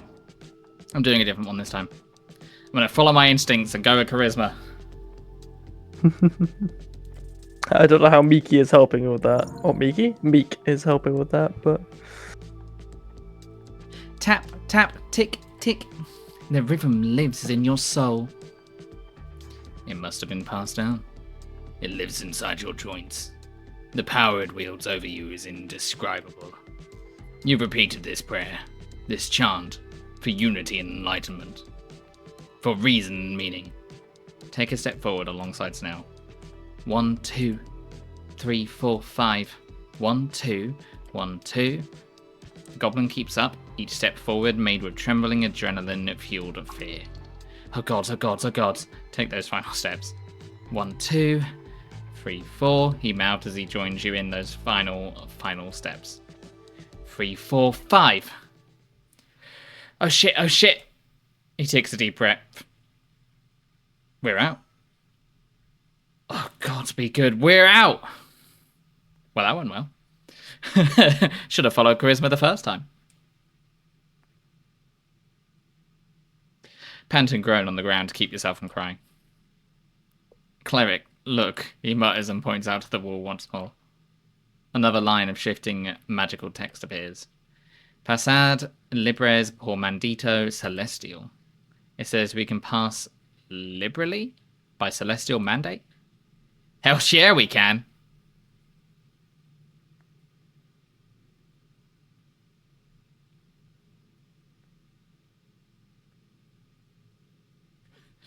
Liberally, this isn't the time nor place for us to politics now. Liberally, that sounds like something I'd support. Feel like shit. Liberally, that sounds like a scarlet for bullshit. Feel awful. Liberally, that sounds like free-strider bullshit. Feel terrible. Liberally, that sounds like something I'd support. Feel like shit. First of all, that's not what this is. Secondly, I got it wrong. It's pass freely, I think. So I guess we can come and go as we please now. Hey, are you okay? No, I'm not okay. Oh, like, emergency not okay, or short rest and you'll be fine not okay? The second, just get up. I'll be honest, he mutters, slumping down the hallway to the ground a bit further down the hallway. That was worse than a mass torsion. Mass torsion, an infinite spell that causes all testicles around to twist, turn, and clench. It's horrific. Take a few more steps down the hallway of doom. The goblin gaze flits around, dancing from tile to tile. He is looking for more traps. Oh yeah, he wants to sit down. Finally, Snell seems to find himself more at ease. He lets out an exasperated sigh. I need a goddamn breather. Why is the game making me short rest? Is it safe to just stay here? He looks around. It's cool. Considering the fire, I don't think any Roman monsters will look this way, so sitting down for 10 minutes won't be a problem. He's not trying to convince only you. Well, we've been nice just now. We'll rest. Same. Join him for a short rest. With a groan, the goblin notices some soot on his jacket. He brushes it off. This isn't exactly my first trap, but we usually hire third parties to disable them. You ever hire any clerics? Nah, not during my time. He chuckles. You guys aren't exactly available for underground chicanery these days. Rooting around in his pouch, Snell finds a tiny green sphere. He smacks it against the ground and it begins to flutter up into the air. A sprite spirit. What music? What kind of glow globe is that? Then Essenkind. Sadly, it's my last one. Then the goblin leans back against the dungeon wall, making sure to find any trap mechanisms beforehand. Look, I work mainly in Upper and Lower Tolstad. The city below is not my responsibility, usually. So how are you liking this game? I am liking it a lot. I'm really enjoying the dynamics between all the different characters. I'm really enjoying the way it's written.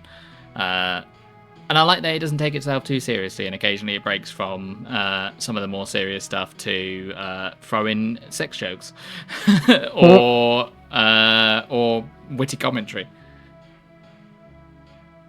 I really enjoy the different conversations with different things, and I like the topics it discusses as well. I think it's I think this game seems to wear its heart on its sleeve. It is, yes, exactly, Goffy. But no, I'm really enjoying it so far. So apologies if I don't have these magically shifting tunnels memorized like some veteran adventurer. No need to apologize. From what I've read, the city below is incredibly dangerous. Damn right.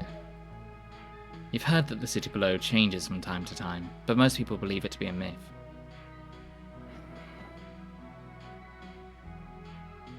I thought the shifting tunnels things was a myth. It's not. He states it plainly and quickly, as if he's had to prove it often.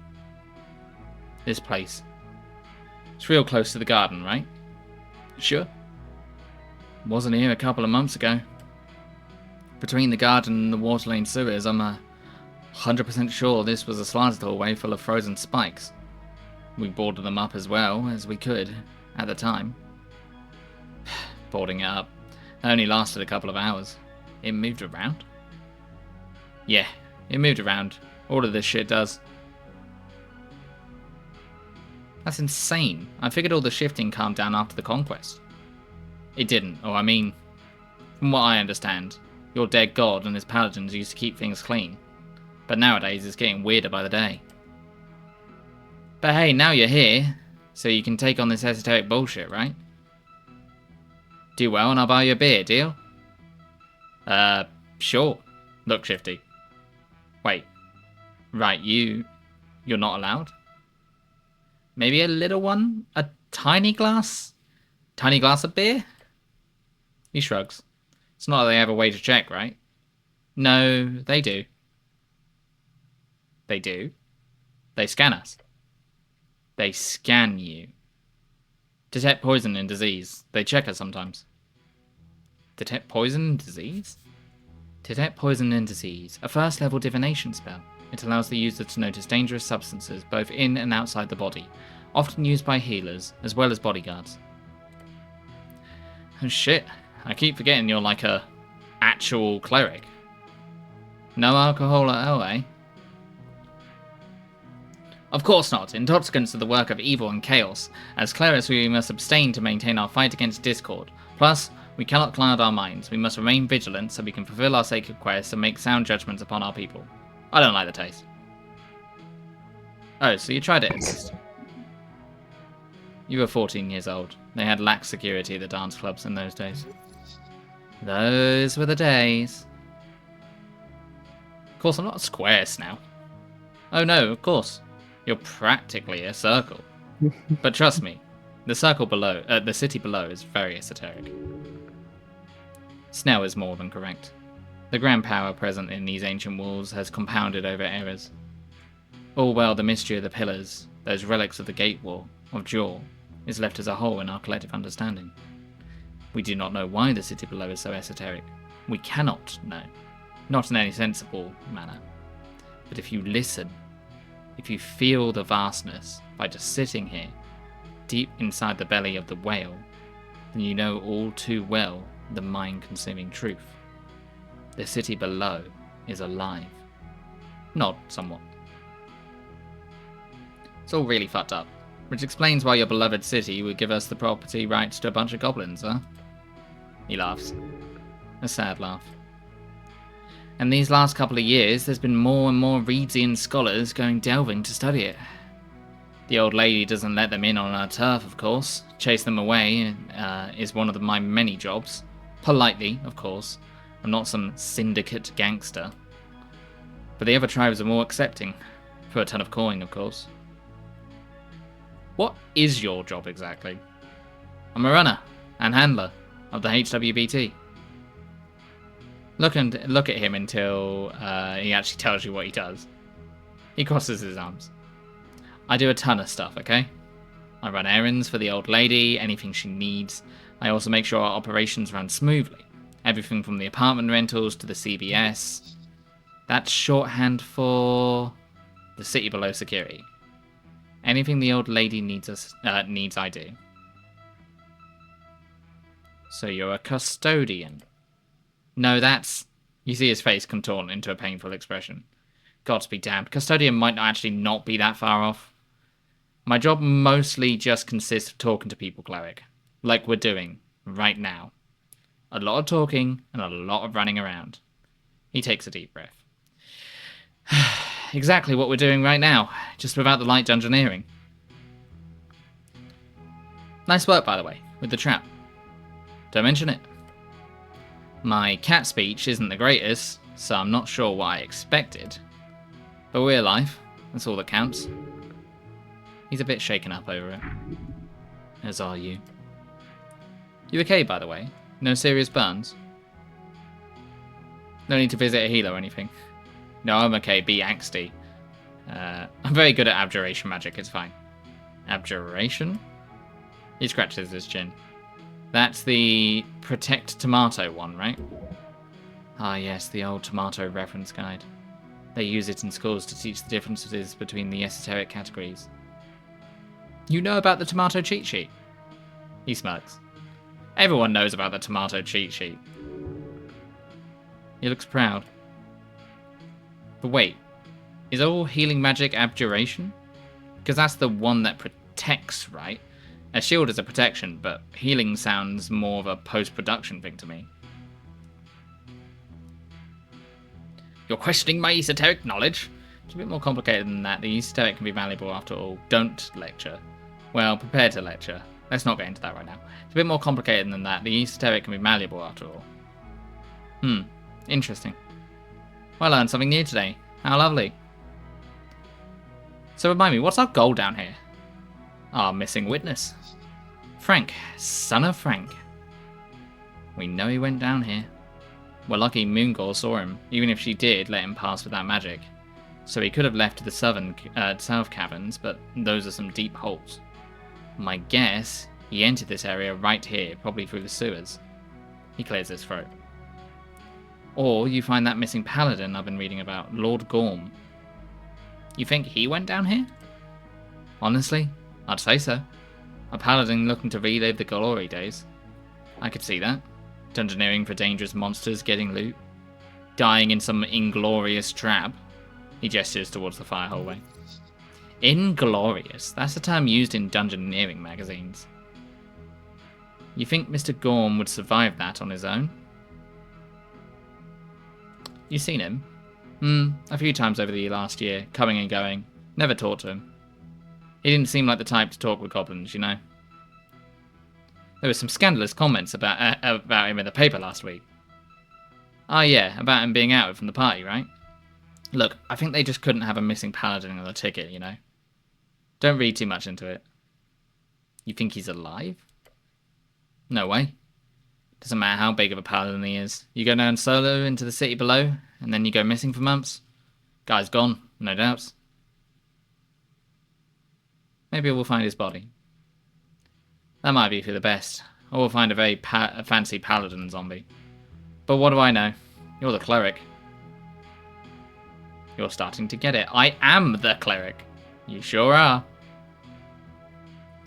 Been meaning to ask, but what can you tell me about Lady Sageleaf? What's there to say? She did the impossible, actually uniting the rowdy halfway tribes. Before her, we were close to being kicked out of the city. Really? Damn right. That was before my time, of course, but we had problems with our own council structure. He leans in and whispers to you. The council didn't get along. Nod along.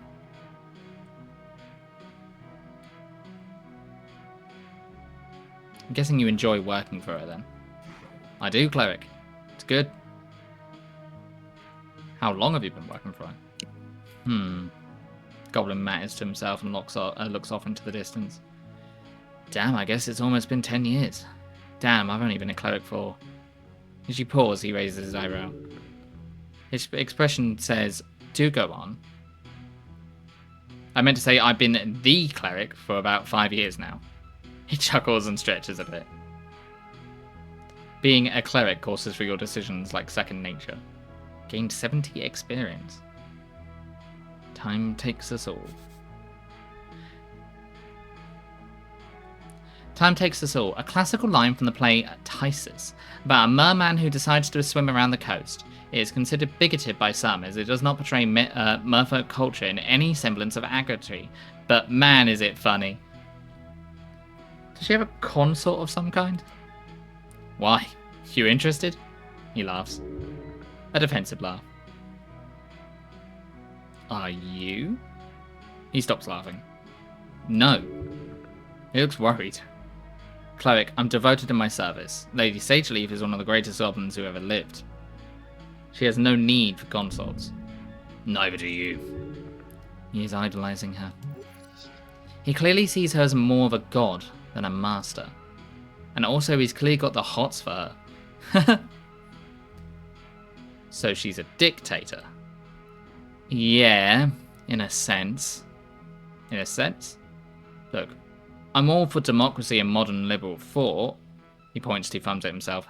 Hell, I even used to be a registered freestrider. Of course you could tell from the start that Goblin is a moneymaker. But I don't believe in direct democracy. Bureaucracy is a curse born from Arcada's bungholes. The Goblin is rarely correct, but this time he's touching upon truth. The Arcanists did fall apart once they stopped relying on ruthless magocracy and meritocracy. Their infamous bureaucracy was a symptom of that disease. Gives you a tired look and clicks his tongue. Sometimes you do need a strong, wise leader to unite people.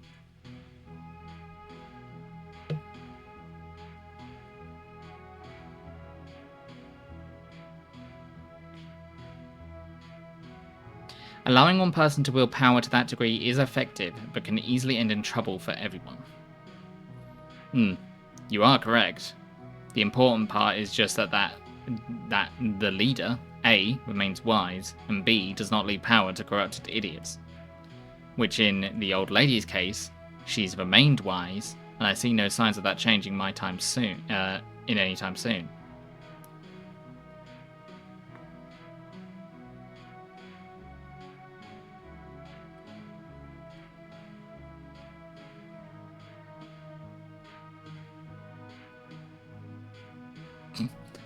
Yes, quite. Just nod apolitically. That sounds like me. I'd be a great dictator, a meritocratic one. The only way forward is to trust in the wisdom of Asgard, ban hierarchies altogether. That's why we need free striderism across the coast to avoid this conflict. Right, like Earth, he managed to not be corrupted. Cleric has a position. He is an Asgardist. And the only way forward is to trust in the wisdom of Asgard, ban hierarchies to get all together. The Goblin shrugs. I can't give you an objective truth, sadly. But I know Miska Sageleaf. She is a great leader, and I'm proud to serve her. He truly, truly loves her. Even those theoretically can rule forever cannot.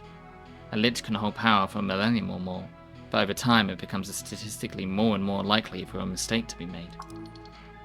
Sometimes all it takes is just a little push. What about her succession? He looks at his claws. It's complicated. In the case of her passing, she will leave power to the old, but slightly reformed council structure. I'd be on that council, for example. I'm one of the designated elders. Sounds like she's of the same mindset as most dictators. I'll be in charge forever.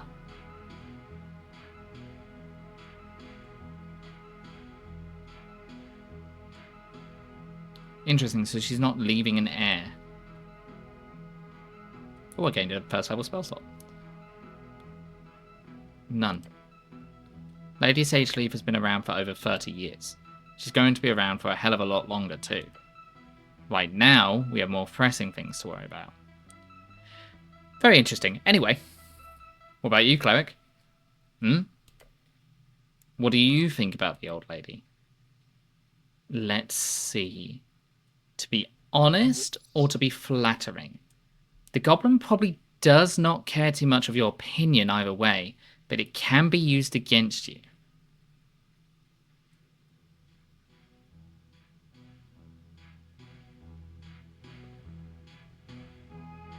She appears to be a great leader for your people. Seems to be a bit of a somewhat of a, pain in the buttocks. I do not like her. Frown invisibly. I have no strong opinions on your old lady, Snell, nor do I have any strong opinions about anything.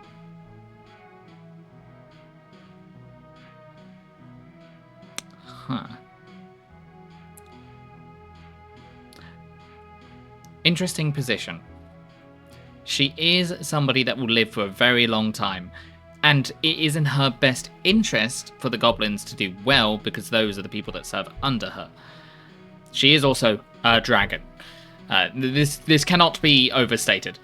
She is also a dragon, who in the history of things has had races that have been enslaved with them, as we know from the history of what has been talked about already within this world. So, ultimately, is she a dragon like the other dragons, or is she a dragon like... Is she, independent from the actions of her people in the past? She did seem to at least somewhat care for them. What's this game? This is Esoteric Ebb. It's a Disco Elysium-like role-playing game with D&D-like elements. Quite strongly D&D-like elements, but it does differ from D&D somewhat. You also have your different stats talk to you and have conversations with you and have different personalities and such. What do you think, Blue? What would you say here? Because we have seen a little bit about her.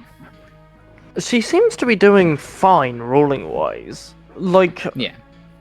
She, as far as actions go, she's kind of just...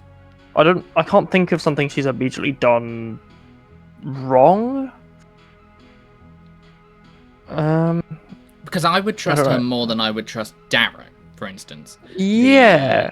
Because his interests seem to be in making sure he wins, making sure his side of the argument is successful, whereas she seems to at least invest... Well, that's not... In that sense, they're not too different. They're not, though I do think she's got a bit more might makes right about her. And that kind of means that you're not a threat to her. Yeah. And you're fine. So, in that way, I'd say you're more of a threat to Darrow, and therefore Darrow is more of a threat to you. Yeah, this is... In a personal circumstance, yes. Yeah. I'm thinking of Snell here. Is this good for Snell? Is the mindset I'm looking at it, and I do generally think so. I mean, if the system's working,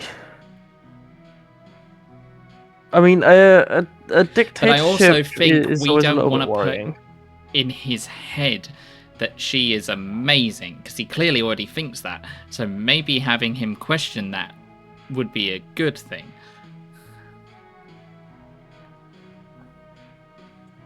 For him and for us. I suppose. Yeah, the answer I'd like here is, it's complicated. Yeah, but that's a non-answer. The game's not going to give you a non-answer. Because, I do think in the short term, she is a very good leader for their people. In the long term, I doubt it. Because, well, as Intelligence pointed out earlier, even those who theoretically can live together won't last forever. if you have an immortal, long-lived God King, eventually either that God King will become corrupted, or if anyone wondered what that noise was, that was my Discord, not yours. Yeah, they can also get corrupted over time and become not good for people. I don't think you can have a immortal God Emperor that lives forever that is always wise. No worries, Etrin. I hope you enjoy your stream as well. If we finish the time that you are still streaming, we'll come raid you. Yeah. I don't like her. Frown invisibly. He shrugs fair. Oh. Is it? Sage Leaf is a force to be reckoned with. The city mostly deals with her because she's convenient, and because she had a deal with Earth. Look, it doesn't really matter, but as an elder in the tribe I can tell you, as a representative of the city, Lady Sage Leaf is a force of good in Norvik, I can promise you that. The non-human folk of Norvik are in many ways oppressed by the state and dominant culture, but the goblins have been the most affected, ever since the horrible genocide. The goblin rubs his eyes. You know, gesture towards him. It's good to see this. Move on. See what? Comment on the niceness of this unity. It's good to see a goblin adjusting to Norvokian life. No. It's good to see someone honouring his duty. It's refreshing. Fair. It's good to see the city and the goblins working together at last. Are they? Well, I suppose this is in regards to us. This unit, this party.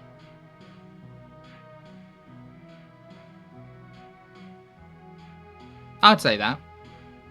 Well, actually, also made a deal with Earth, who was our god, human god. So kind of have for a while. Also, kind of is a bit insulting considering the genocide. It's good to see someone honouring his duty. It's refreshing. Your companion lets out a grunt after the echo of your words die down from the further hallway. Dies down further down the hallway. What? You don't see honour and devotion among the palace these days? No, Snail. No, I do not. I don't blame them. It's hard to serve a girl you've never met. Of course there's honour. Shove a thumb towards your helmet. I'm there, usually. I don't blame them. It's hard to serve a god you've never met. The goblin lowers his gaze. You ever meet him? Him? Think for a second and then speak. Who? Earth. Oh, interesting to see him broach such a topic. You will surely focus in on the genocide. Just carefully ask if you've met a god. Just casually asking if you've met a god.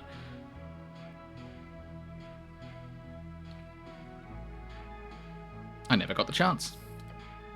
Snail nods. First generation post-Earth, eh?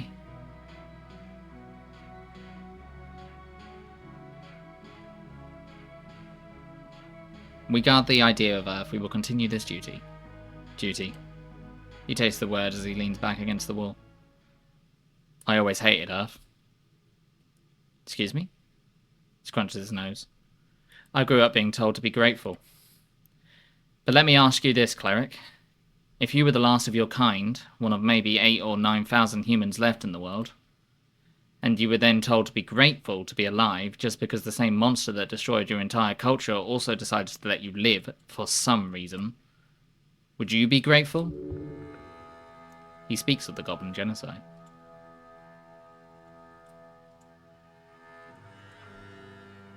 There aren't many humans left in the world either, Snail. Sure. The goblin looks at you for a moment and then nods. What is it? Like 80% wiped out during the Coast War? 90? I've read about it. Sounds terrible.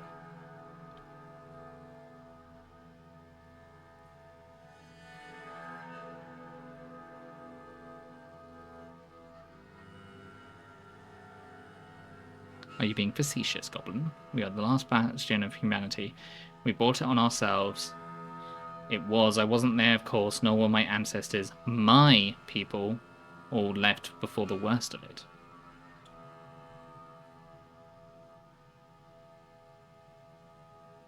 It was. I wasn't there, of course, nor were my ancestors. My people all left because of the worst of it. Yeah. Still. He takes a deep breath. I suppose you could view the Arcanists as some sort of outside force that caused the whole thing. But you know damn well that they were human too. Men cause their own oblivion.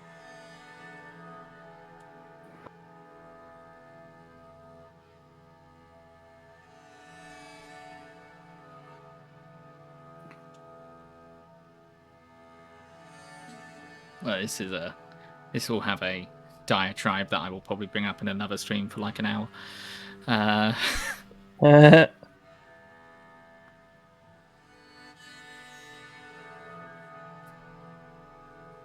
I care what Snell thinks of me, which is a good characterization of the game. Yeah. It's the same way I felt with Kim in Disco. I care what my companion thinks I am.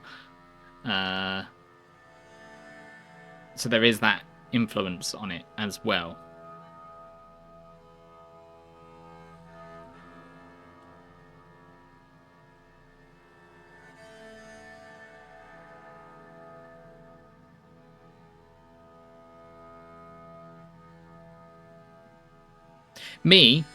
Myself, I'll probably say yes. I'll probably say yes, they probably did cause their own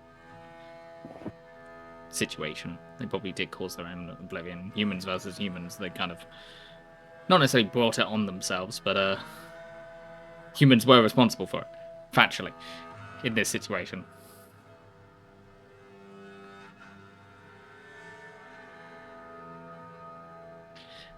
But I don't necessarily think that future generations of people are responsible for the things that their parents or grandparents or great-grandparents did.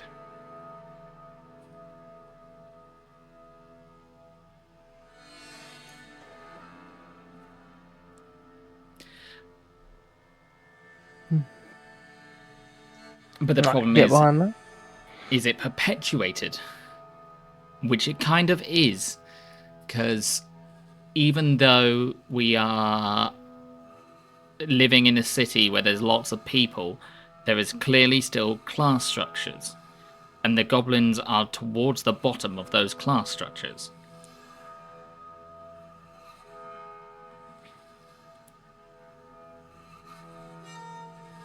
And so are halflings, which we've seen as well.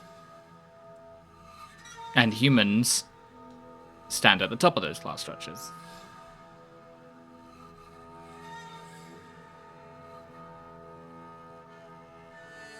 So it is still kind of being perpetuated in a sense.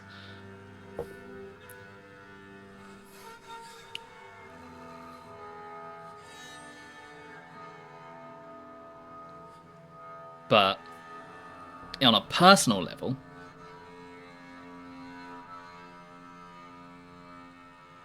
I do not consider myself in any way responsible for any of those tragedies. I don't believe it's healthy to hold that over your head.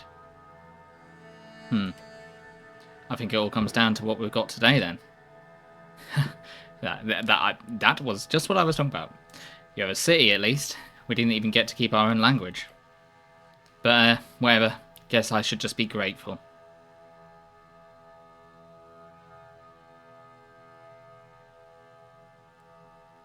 I want to see all the dialogue, even though I probably wouldn't bring this up. The Goblin Genocide was Earth's greatest mistake. He lets out a mocking laugh. It's good to know that our current predicament was due to mistakes. Thanks for clearing that up. Grateful. Move on. The Goblin stares at you. He's expecting nothing good to come out of your mouth. You can be graceful, even if you were allowed to live. You can be grateful if you were allowed to live. It was probably because you did something the dead ones didn't. The Goblin wants you to tell him you'd share his anger, obviously. If your people fell, and they did not have the power to live, it is as simple as that. But that should not lead to gratefulness, it should lead to apprehension. Yeah, this is answering his original question. I would be grateful is wrong.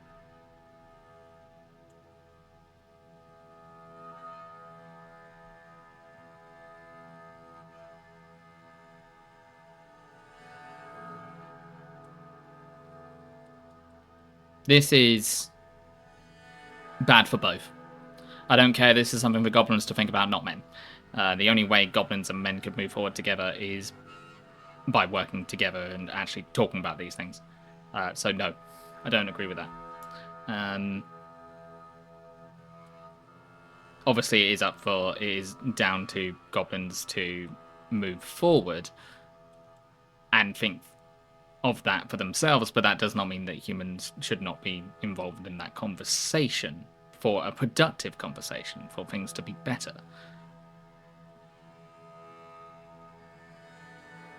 I don't know what I would feel would be a death of the soul is actually quite accurate. I like that one. Bit poetic. I'd be careful is also accurate.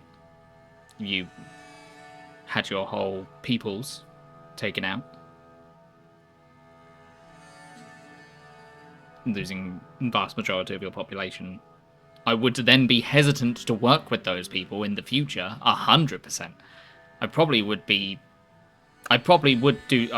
hate the monster who destroyed my people. That would probably be correct. That's probably how I would feel. Confused is also a valid answer. I think being confused is also fair. I think this, and this is fair. I think this is very poetically way of saying a lot of this.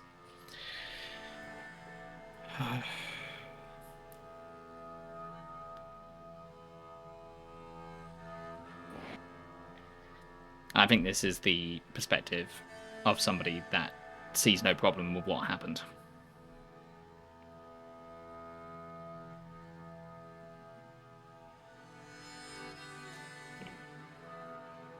I'm going to say this. I don't know what I would feel. It would be a death of the soul.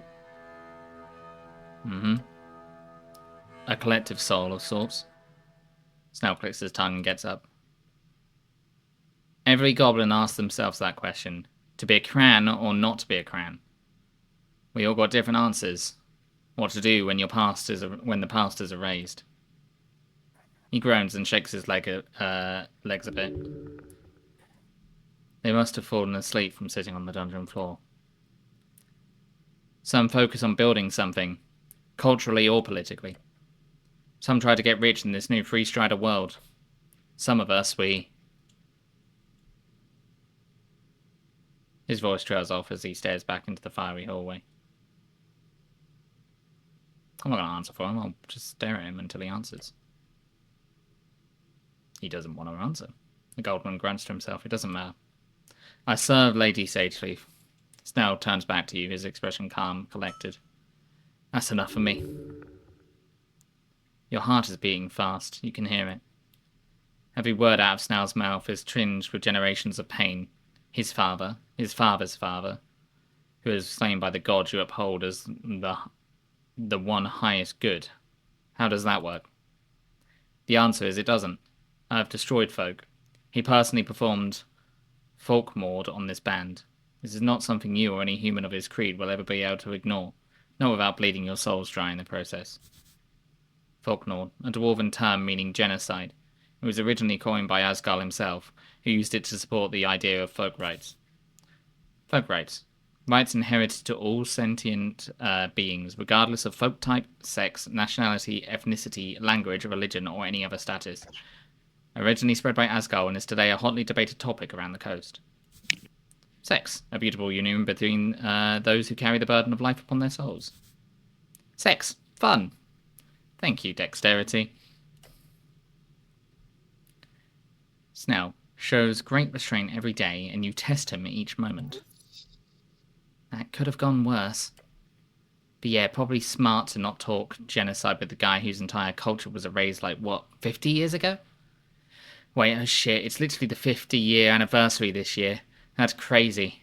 Anyway, don't mention that or any of this again. He'll probably be happiest if you just listen and take it like a good little Asgarlist or something.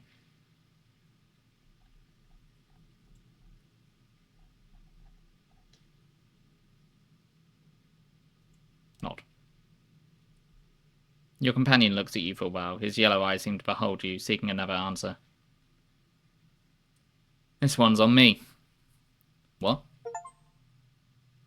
This, short rest. It's on me. Lovely. The sprite light fizzles out just in time. I'm good to go now. Get up and get going. Whoa.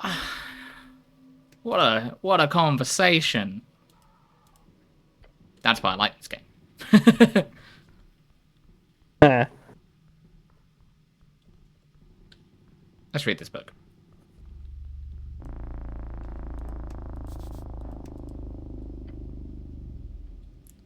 At the end of this hallway, in an alcove like any other, you see a book.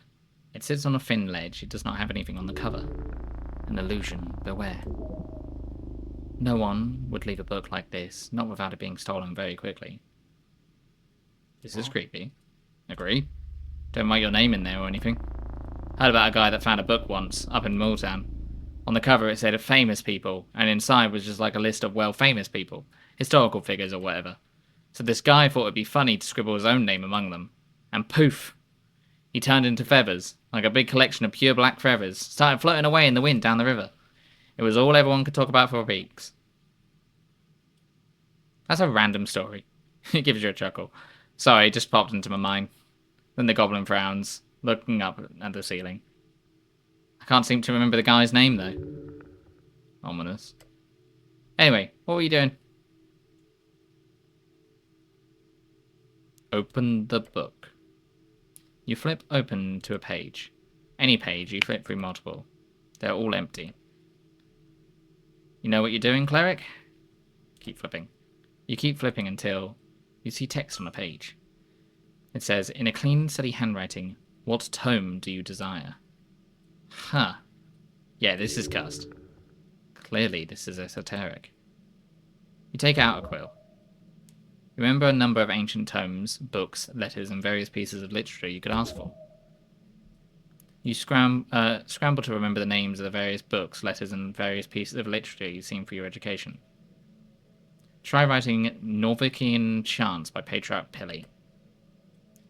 Your letters immediately fade from the page, but it's replaced by another message that seemingly forms out the same ink you just used to write. Patriarch Pili, his books are found everywhere, but the closest copy. Patriarch Pili, the second large patriarch of Norvik. Appointed by Earth after the death of the first patriarch, Pili is known for his organizational nature and attitude to feverishly writing down and retaining Novikian culture and the orders of Earth. The first patriarch, the anonymous and faceless Lord Patriarch, whose Earth appointed upon the reconquest of Norvik. He served the city for 14 years, overseeing its founding in the local Lich House. Then the text quickly disappears. That's amazing. If I could locate any book, then it's like very, very useful. Glorious esoteric artifact. Make use of it. Get ready with your quill. Oh, that's a lot of books. I've read this. I've read this. I've read this. I've read this. I've read this. I've read this. I think I've read all of them. Interesting. Hold on. Can I take it? Let's find out.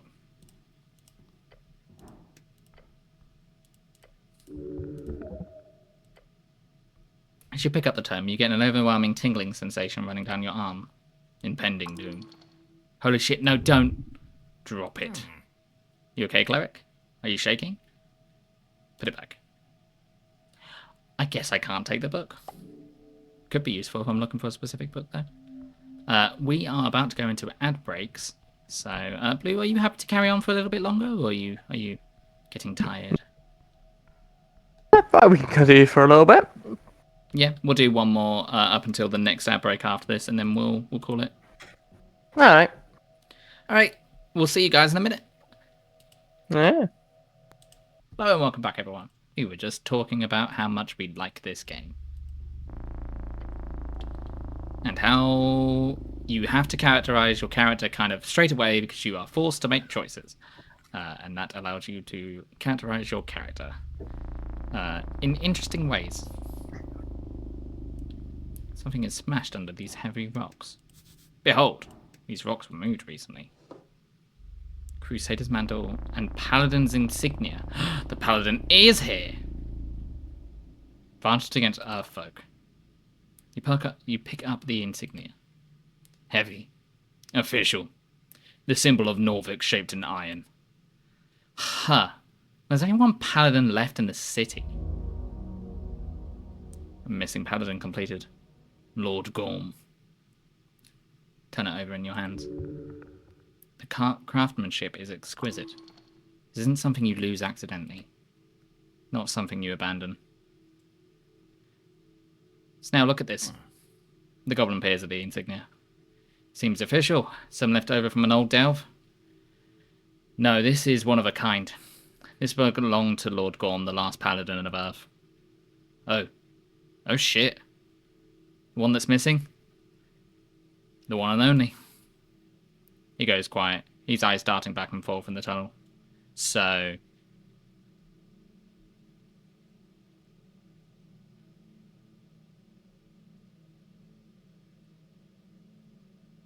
I don't think we will find this paladin. Me neither. But I suppose this is some type of closure. I'll report this to my patriarch once the mission is finished. He lowers his head as if to show some type of respect. Got it. See, even that says something. For all reasons, Snell would have a reason not to like the last paladin of the god that genocided his people. And yet in this moment he bears respect to you and bears respect to the dead. Which says a lot about him as a character and probably how empathetic he can be.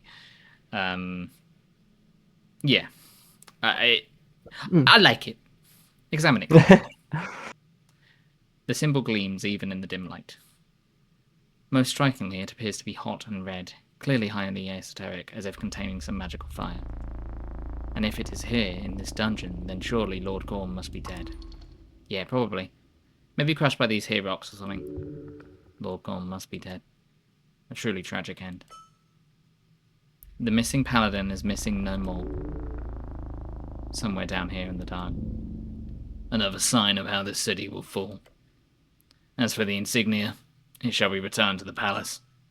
Eventually. May I guide him home? Hold on, there's another thing there. I also want this spell. Mage Third hand. level. Mage hand. Ah. Crusader's Mantle. Holy power radiates from you in an aura with a 30-foot radius, awakening boldness in you and all other friendly creatures. Until the spell ends, the aura moves with you, centered on you, while in encounters, you and your allies gain 1d12 to all ability checks. I'd quite like to prepare that, if possible. I actually would quite like to prepare in general. Oh look, there's a... Hold on. Wait, what?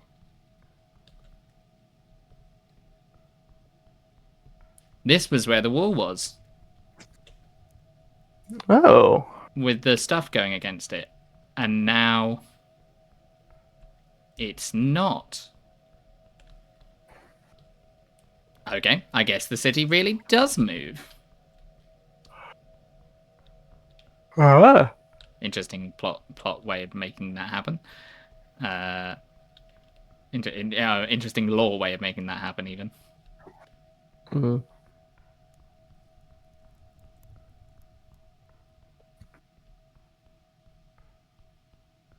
I think I explored everything I could. Yeah. I looked at this. I looked at them. Talk to that. Oh, hold on. I can behold Snell some more. Let's behold him. Hey, that's 20. I'll go from the beginning again. Goblin Forest, neutral good, level 3 rogue. This goblin gets shit done no matter the odds. Highly competent, but with a craving of validation. Just look at the way he dresses himself. He doesn't work for himself or any ideal. This goblin devotes his life for his lady, no different from a religious nut. A lone wolf, cares too much, won't let anyone close. Old trauma, got rejected, family trouble, who knows? Huh, alright. So it's not really a tragic backstory, but you get it now. He's a yearner, the type to hopelessly throw himself into his work for the sake of some greater good. An idealist, a romantic, in the most goblin sense of the word. A self-sacrificing a self-sacrificing dreaming. There's a twinkle in his eye as you catch sometimes. A string attached to a destiny, one with a few phrase. Maybe you could trust him. Maybe he could be a, a friend. Oh.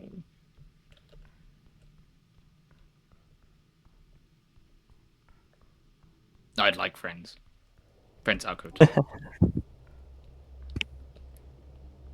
Alright, well, I guess I thought for sure I would find an entrance to the tea shop here, and yet I have not. Man, if only there was another way. If only. If only.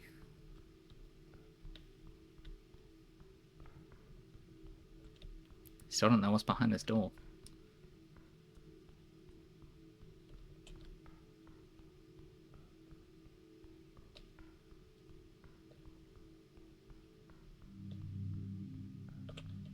I imagine what's behind the door is whatever's up here, which I can't get to.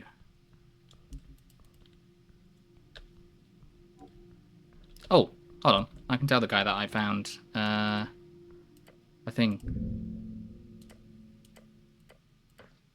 I found one of the shrines further up.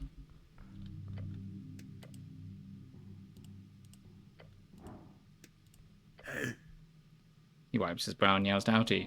Hey there! I found those ruins you were looking for. Yeah?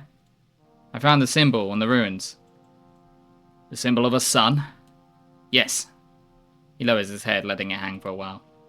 Then he lets out a roar. For Helved! His little body joins in and screeches. That's not a good sign. Huh? The dwarf takes a deep breath. A sun means those ruins are just the same as these. He says, and taps the stone beside him. They're consecrated. The White Manes would never consecrate a secret gate. Damn it. Are you certain? Oh, absolutely. I spent years researching those cat bastards. Even learned some cat speech.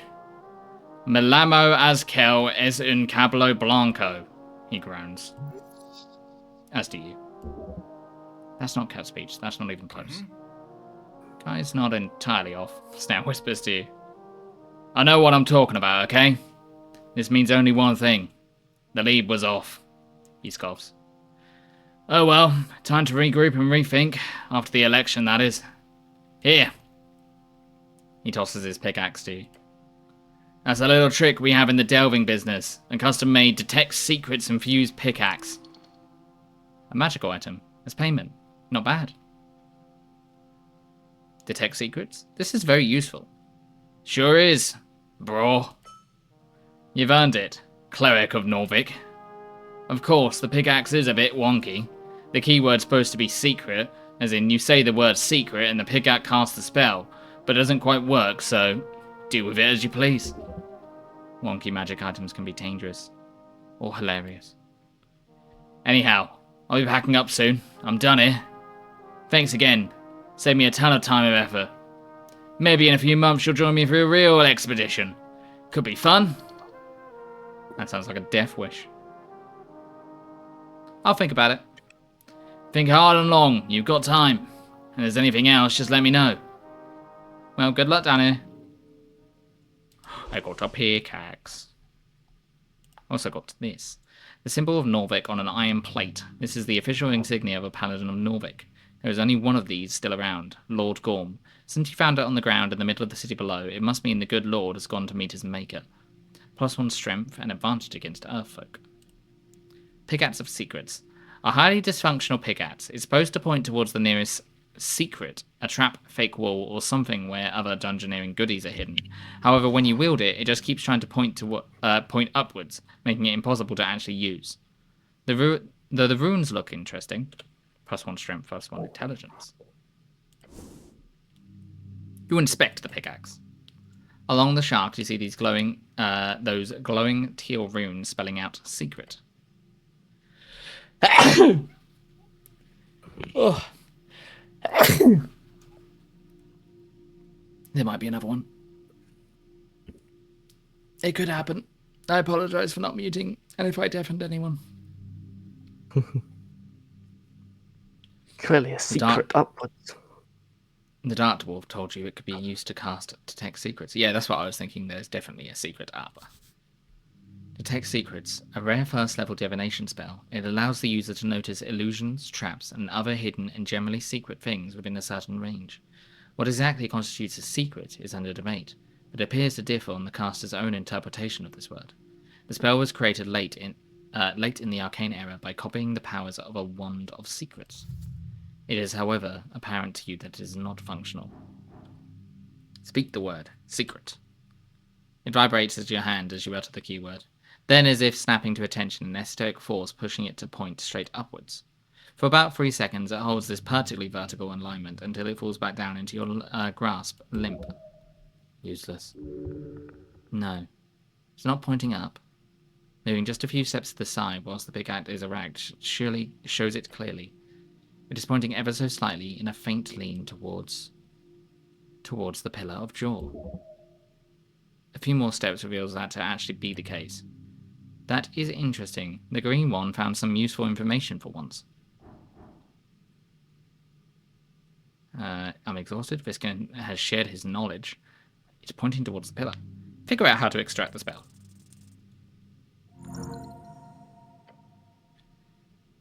This is nothing like your regular memorization. A spell scroll or codex is often nothing more than taking the original content and transcribing it, putting the various esoteric stages to memory in the process.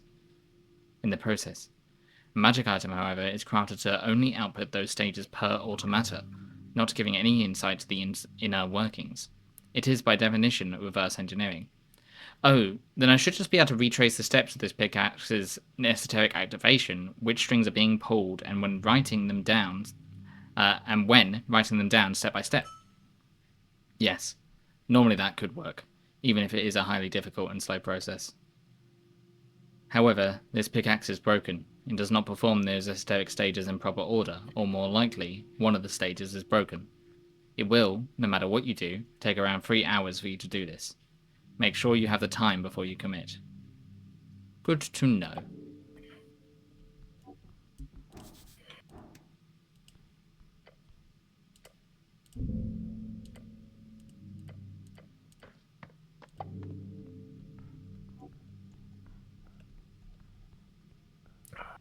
Run, run, run.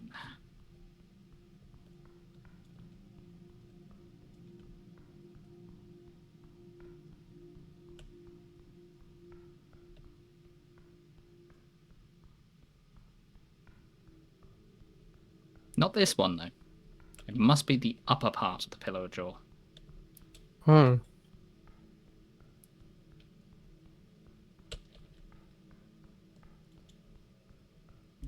Because it wouldn't be pointing up otherwise. To be pointing down the way. Yes, I am truly a genius.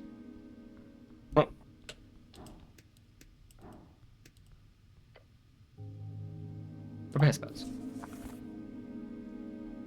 Cool. Crusader Mantle. Yes. A knock. Prayer of healing. Speaker of animals.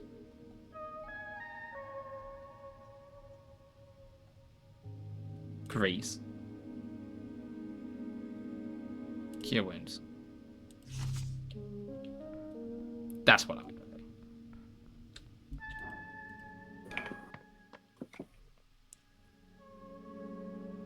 Biscuit, why haven't you gone to bed? It's like midnight. It's almost like you don't need to sleep or something, you lich!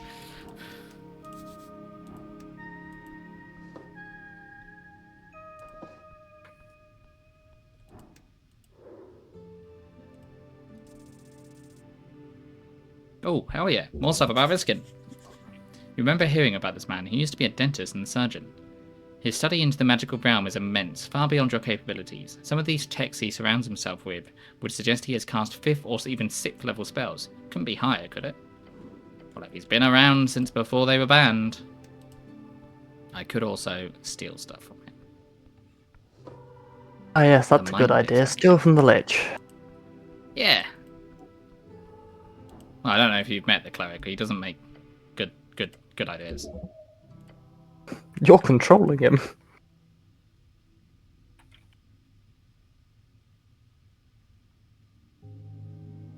Oh yeah, I can comprehend language there. What? No, I'm not. Cleric controls himself. Damn, Viscon's got a whole library here. Gives you a word look. You have the slightly more important stuff to handle than reading, at least now, right now, Cleric. That's fair. I have read all those. But this, I forgot I can comprehend languages on that.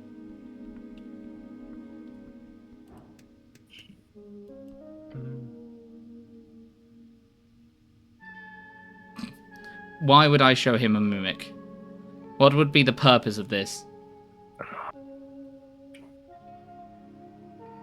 Oh, wait. I mean, he could be the master. That No, was he didn't honestly describe. one of the things I thought. Let me save before I do this. And I'm not losing the scarf. If this results in me losing the scarf, I'm reloading. I found this mimic in the city below. A mimic, he repeats.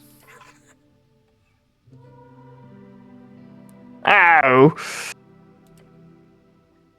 The creature peeks out of his folds. Scary thing. Monster beware around this one. Oh, master. Monster! How very, very quaint. You pick up familiars at an alarming rate, Cleric. I'm certain you will handle that monstrosity well. I hope you're not implying I'm also a familiar. Power Man does not respond to the goblin's comments. Thank you, bye.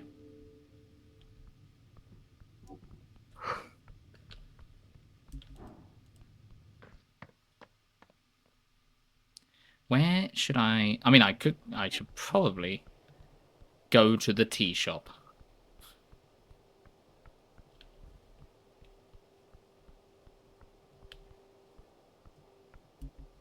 Oh, the trader's still there. How much money do I have?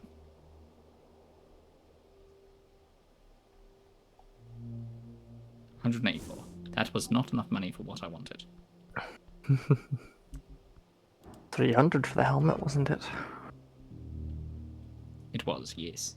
You approach the tea shop door once more. Right, tea shop. So what's the plan, Cleric? Clear your throat and speak the password that I just remembered. Carendum poison. Saying the words immediately causes the nails to jump out of the plank. The blue aura of the arcane lock spell just fades away. They fall to the ground one after the other. You actually made it in. Well done. The goblin shakes his head. Caradumnum? Your companion does not enjoy the taste of sweet, sweet caradumnum. I love caradumnum cake. Of course you do. You're only human. Beyond lies the ruined tea shop. You can smell it already. It's like you're looking into a burnt-out fireplace. The ash and cinder is all that remains. The goblin gives you a serious look. It's time, Cleric. You get ready to step inside. Your body begins shivering. Keep your guard up, get ready to run.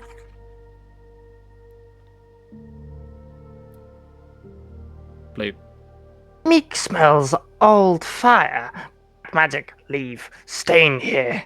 Master, be careful inside. The tea shop operates. There you go. See, it wasn't pointless running around and doing all that stuff. We have Got Meek. meek. Yep.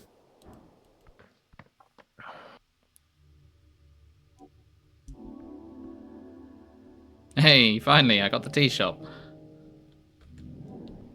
I progressed that quest, finally. Only the stone base remains. I did not realize that was going to catapult me around the room. It reeks. Used to be seating for customers. Along the wall, you find a row of booths. Any textiles are obviously ruined, but the wood itself stands. Interesting. Your companion squats down and checks under the tables. Yep, it's fucked down here too. Where should I look first? The left booth doesn't seem very interesting. Snell checks the right one. Check the central booth. The militia hose the whole place down, Snell says while living a coal-like wood piece. Especially here in the front. It's all sludge. Gonna be hard finding any signs of anything. Bad guys always leave signs. We'll find something. Wouldn't that be neat? He says and drops a piece. Yell if you find something. You both focus on this particular booth, or what used to be one. The textile once draped over the seating has been turned to ash and charred along with the expensive wood. The stone table remains standing for now, scorched like the dwarven architecture. Yeah, no, I'm not finding anything here. I'll check the other booth. He lifts his head and sniffs. Keep looking for now, but let's not waste too much time here. The row of booths are still there, still burnt to a crisp. Wisp. Focus on the charred remains of the table. Glancing over the scorched wood, you find it simply burned like everything else, barely existing. But it is wood. Intact wood, relatively speaking. The militia's attempts to stop the fire splashed everything with water as well, so all the soot is just a sludge. It is still quite strong wedged along this stone bench. Look at the ruined wood intensely. Yep, that's a table. If you don't have anything to add, don't say anything at all. Come on, it's hard to be quiet for this long. Go talk to someone. You might as well check how sturdy it is post-explosion. Put pressure on the broken piece. You lean on it. You strain. It takes some effort, but soon you can hear the wood fibers twitching. It snaps. You hold the piece of wood in your hands. Your companion gives you a confounded look. What? It wasn't ruined enough for you?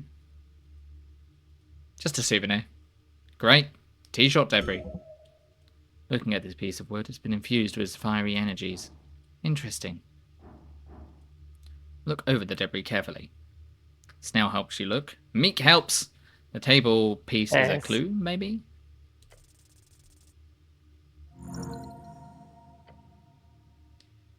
Lifting some of the wreckage, you spend 10 minutes searching around the crevices behind the booth, until something catches your eye. Something not burnt. You reach out and grab it. Melted ilium brooch. It's a tiny metal leaf. It fits in the palm of your gloved hand. If you wipe off the soot, you find it in a strange condition. Its intricate design shows both value and style, but you feel a tingle down your arm. The tiny leaf fits in the palm of your gloved hand. A magic item? The brooch is half melted. Magic item does not get destroyed like this, not by anything but the most powerful of magics. It simply does not happen. This is a brooch designed by Ilium hands. The religious leaders and nobility carry these. You glance over to your companion. He hasn't spotted you find it yet. I found something. Oh? The goblin scoots over to you and looks at the tiny pin in your hand. Strange. Interesting. It kind of survived the fire? Bring it with. Show it to the old lady. Why would she care? Obviously she'd care. Alright, sure. He looks around. Let's focus somewhere else in here. Let's stop investigating this booth.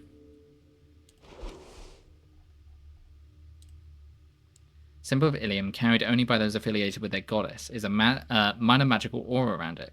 Yet it is also health melted. Magic items do not easily break. Interesting. +2 charisma, -1 wisdom, advantage against elves.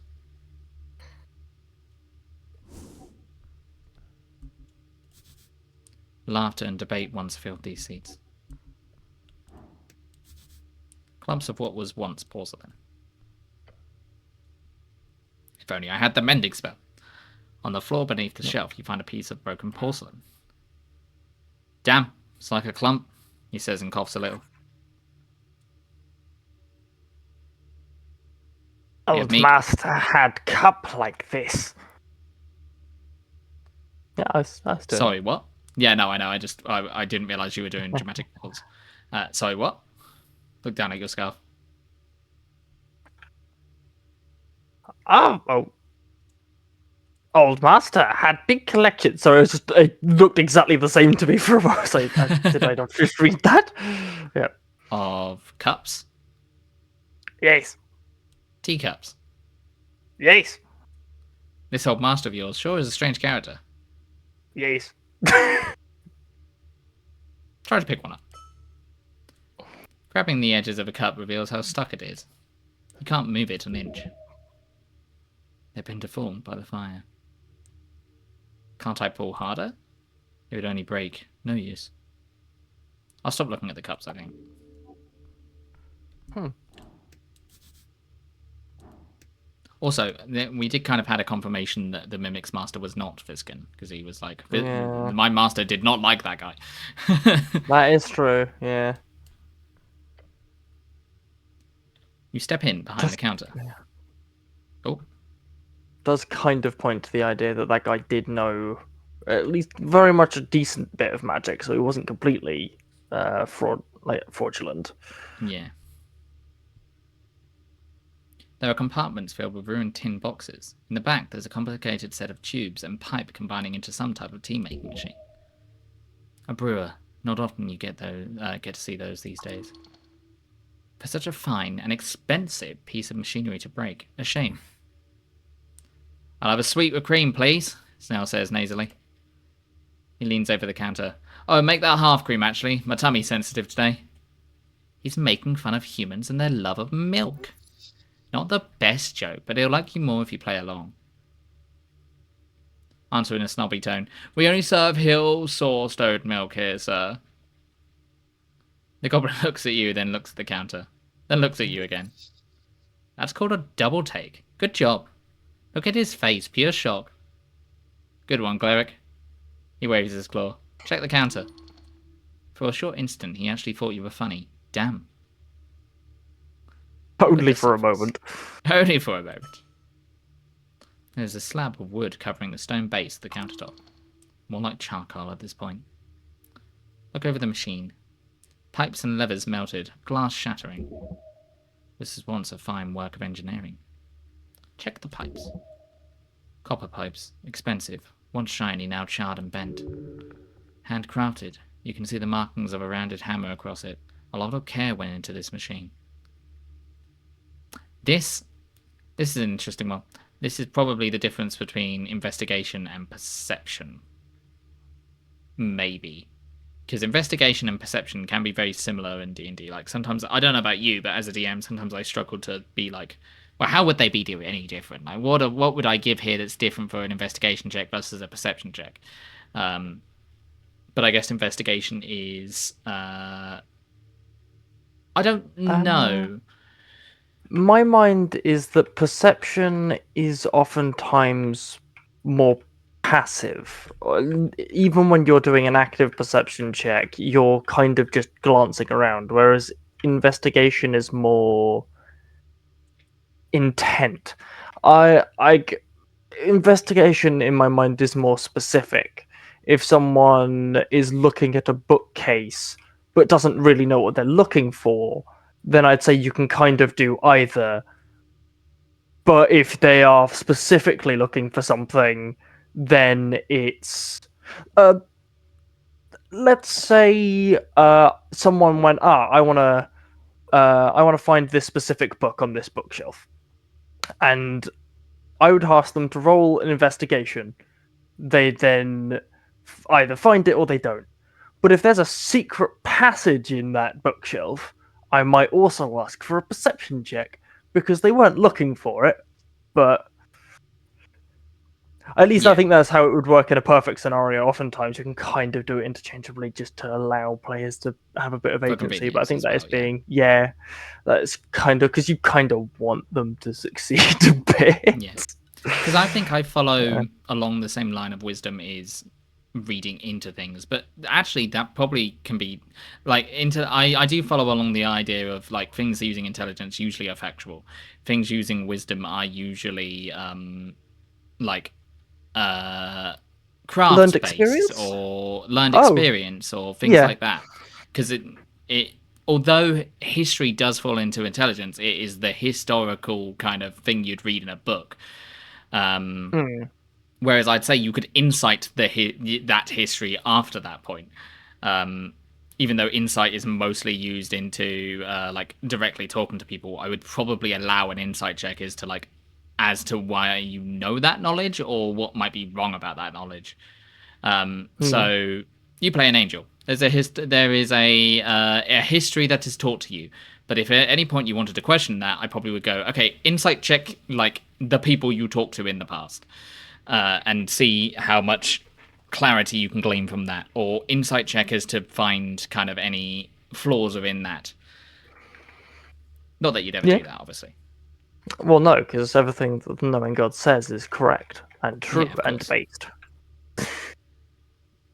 Check out the copper chamber at the top.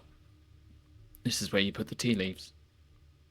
As you lean in, you don't see much beyond some burnt muck through the cracks. But you do smell something. It smells awful. Your stomach turns. Why does it smell like that? It contains something foul. You do not know what. Move away. Do I have to? You really do not. Yeah, but I'm gonna. Lean in closer. Come on. Don't. Inhale the horrible smell. You smell the disgusting burnt muck through the gaps of your helm. It smells like disgusting burnt muck. Bad. This is not good. You know this is bad. What smells foul makes your nose stronger. That's not true. Holy hell, stop shoving your face into whatever this is. This shit is. Move back. Your knees shake, but you stand. Take care of yourself better. As you turn around, you find the goblin glaring at you with a worried expression. I'm gonna pretend like I didn't just see that. Check the output valve. There's a metal valve at the end. It's shut. It's only shut when it's brewing. That means it was working during the explosion. This seems like the same logic. Open the valve. You try to turn the valve, but it bends at an odd angle. Wait, this is not how a valve is supposed to feel. It's stuck? Be careful. Only with finesse can you tame such a machine like this. Because you're such an expert at that. You carefully put pressure on the valve as you turn the little lever. Suddenly you hear a snap. A tiny piece of copper comes flying towards you, hitting your helmet with a dink. You totally let it do that. Oh, there's more. Shit, step back. The valve bursts open, releasing an oozing pile of tea, ash, and God's only knows what else onto the floor. Gods be damned, Snell mutters as he holds his nose. The scent is particularly awful. Avoid. Avoid. Try to survive. Meek! Exclamation mark. You've already smelled this shit. See, there is always a benefit. Oh. No.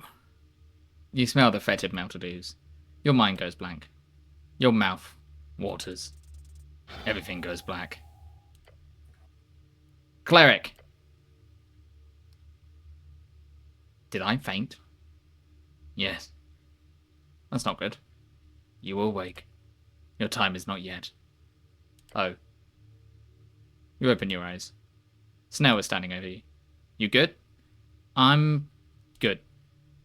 I don't believe you, but cool. Let's keep going, okay? Alas, you persevere. The floor behind the counter is now covered in a layer of ashy mulch. Ugh, what did I gain from this? A loud ding comes out of the machine as the last dribbles of ooze exits the canister. It's still operational? What the hell? Operational, more like leaking innards. After the bell, a box opens at the top of the machine. Inside, you see dry leaves. It's the steam leaves. They're supposed to add extra flavour. And that scent. They're eucalypt leaves from Kargamesh. Wait, this thing was ready to go? Doesn't that mean it was being used during the explosion? Possibly. Truly a possibility. Alright, well, that means the tea leaves are evidence. The goblin is correct for once. Evidence, huh? Snell snares at you. Yeah, pick up the leaves, cleric. Oh, right, of course. Yeah, of course. Grab the leaves. Is intelligence racist? Is intelligence racist? They're a little bit. They're a little bit might makes right. The strongest survives. They see themselves above like the lesser races. So yes. Yeah, because they've done quite a lot of the goblin is correct for once. I've never heard him say that the goblin is wrong. Just like, so the goblin is correct. The goblin gives you a nod. Now, can we please not hang around this goop? Look at the charred boxes. The boxes full of tea leaves. Or they're supposed to be. The heat from the explosion has melted both the tin and its contents. It's just ash now. Damn, was hoping at least one of them would be intact. Selling tea is a legit side hustle. The margins are bonkers. Stop looking around the tea shop.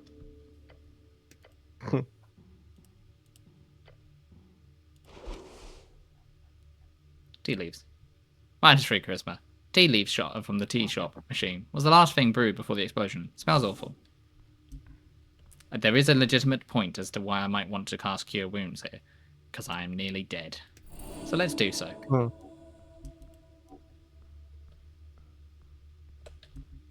I think having the light here is probably beneficial as well. I would be surprised if there wasn't something gained from using the light. How the hell is this place still standing? A flipped table. Looks heavy. The only not disintegrating thing in the central chamber is the stone slab. It's just very, very cooked. The table. It was once a stone table. Now it is as scorched as the rest of the tea shop. Maybe leave it alone. Your arms cannot carry that burden. Ah, yes, a table. It must have flipped over by the force of the explosion. Leave this for last, if you're able. So whisper the strings in your ears. You want to flip the table? It's damn heavy, but maybe we can do it together. Later. I will listen to wisdom. It's a miracle that the chamber is not completely collapsed. Rubble. Whatever contents once filled this chamber has been pushed up against the cracked walls. The dwarven masonry is damaged in various locations, and every single thing in the chamber is burnt. This is the center. What exactly did the explosion originate from? The stone tiles, scorch marks, and general aesthetic makes this look like a dragon lair. Beware, beware. Check the debris. Here be dragons. Here be dragons. Just a quick search reveals nothing but charred rock and iron scraps. Remains of furniture, shelves maybe, chairs. Pushed up into the corner of the room, a violent and sudden force of heat compressed it all. Check the iron beams along the wall. Once they stood straight, holding the ancient tunnels upright. Yeah, it's a miracle this place hasn't collapsed entirely. You should probably leave. Hi Prop, how has today's ebbing been? Today's ebbing has been good. We have talked about genocide and other things. The standard. The standard. Check the ceiling. Oh, we're actually in the tea shop finally. Your heart beats quicker. You glance upwards, finding the somewhat high ceiling in the chamber to be scorched but intact. Ah, yeah, the goblin genocide. Yeah, we had a conversation with Snell. I think it went okay. I was just saying that I felt the same feelings I felt with Kim, where I didn't want to upset Snell, so I was trying to be very careful about the things I said, whilst also trying to be the cleric.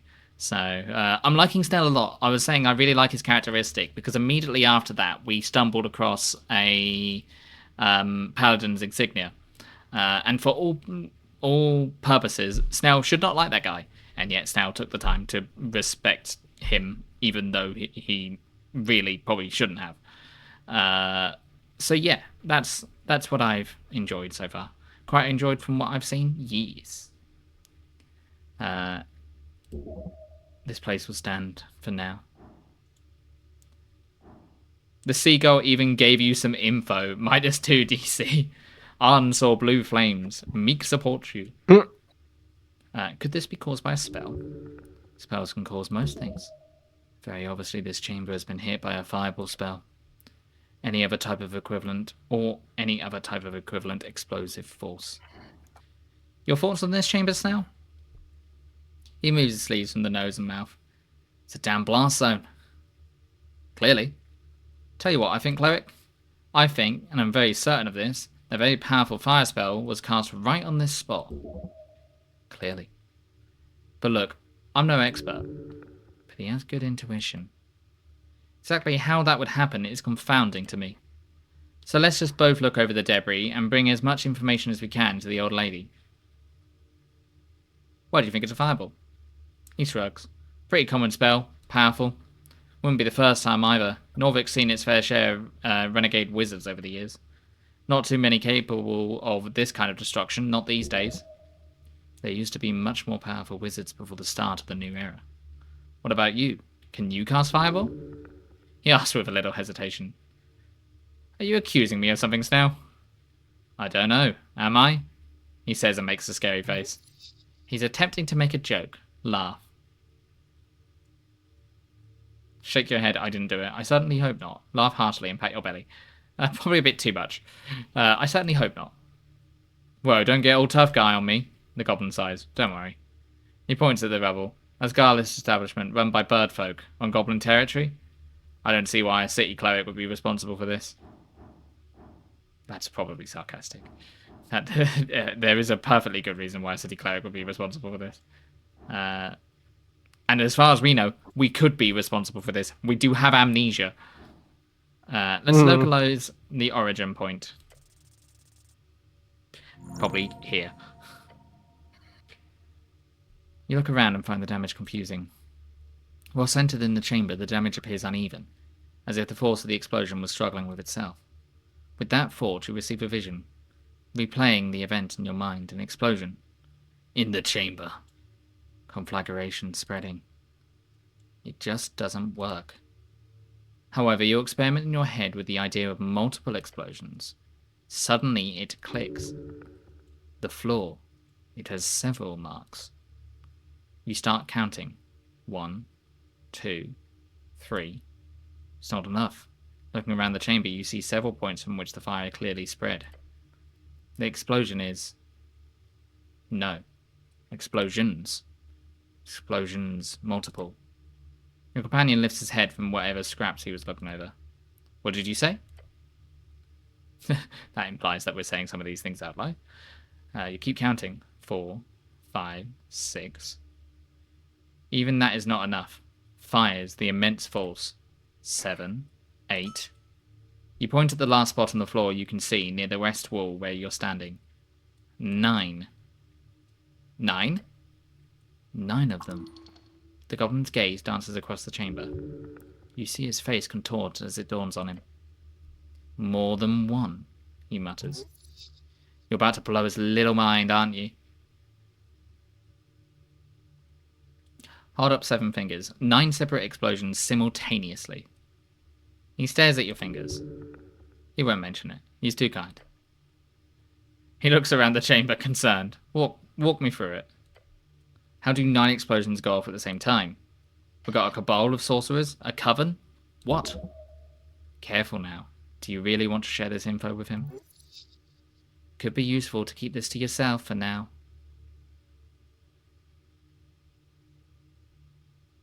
Tell him. Necklace of fireballs. Necklace of... He says and pauses. You can see his mind working behind his sharp eyes. Huh. Mimic an explosion with your hands and say boom.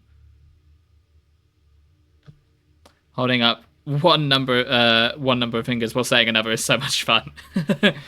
Like the assassination of Priestess Iona. Didn't know you were a history buff. He ignores your comments and looks around at the destruction. The mass-produced shit they used in the Coast Wars. It wouldn't get close to this level of force. You're telling me someone tossed 9 beads of fireball, essentially a fully charged and practically invaluable magic item, into a damn tea shop? Yep. He rubs his eyes. Well, shit. Another thing to report. Old lady's not going to believe it. Leave the rebel alone. I think it's worth being honest just now. That's what I think. Paper is apparently weak to fire. Once there were shelves here filled with magazines. You've seen this type of construction before in other city tea shops. Images of loud dwarves arguing over articles flash in your mind. The main draw of tea shops is the available outlet of magazines. Pray for an expensive cup and get access to the latest stories. Win-win. You like reading, Snail? Mm-hmm. Sure, but not this garbage. You're right, hard to read when it's burnt like this. No, not. He shakes his head. Copper signs, it's just a bunch of lies and tall tales. Might be fun if you want to raise your blood pressure. Thank you for expressing your opinion. Let us now return to work. Okay. He glances at you, his eyes filled with concern. Just to make sure you're not falling apart or anything. What? I just seem to notice you seem to be acting a bit strange sometimes. Just want to make sure you're not, I don't know, leaking out of your head or something. Thank you for your concern. I do not have any unwanted holes or hemorrhages going on. Okay, good. Great to hear. He still looks concerned. Don't scare him like this. Look at the clumps of charcoal. This is across the stone alcove. You see chunks of, well, charcoal. This used to be wood. These stone shelves used to have a wood front. Is there really nothing readable left?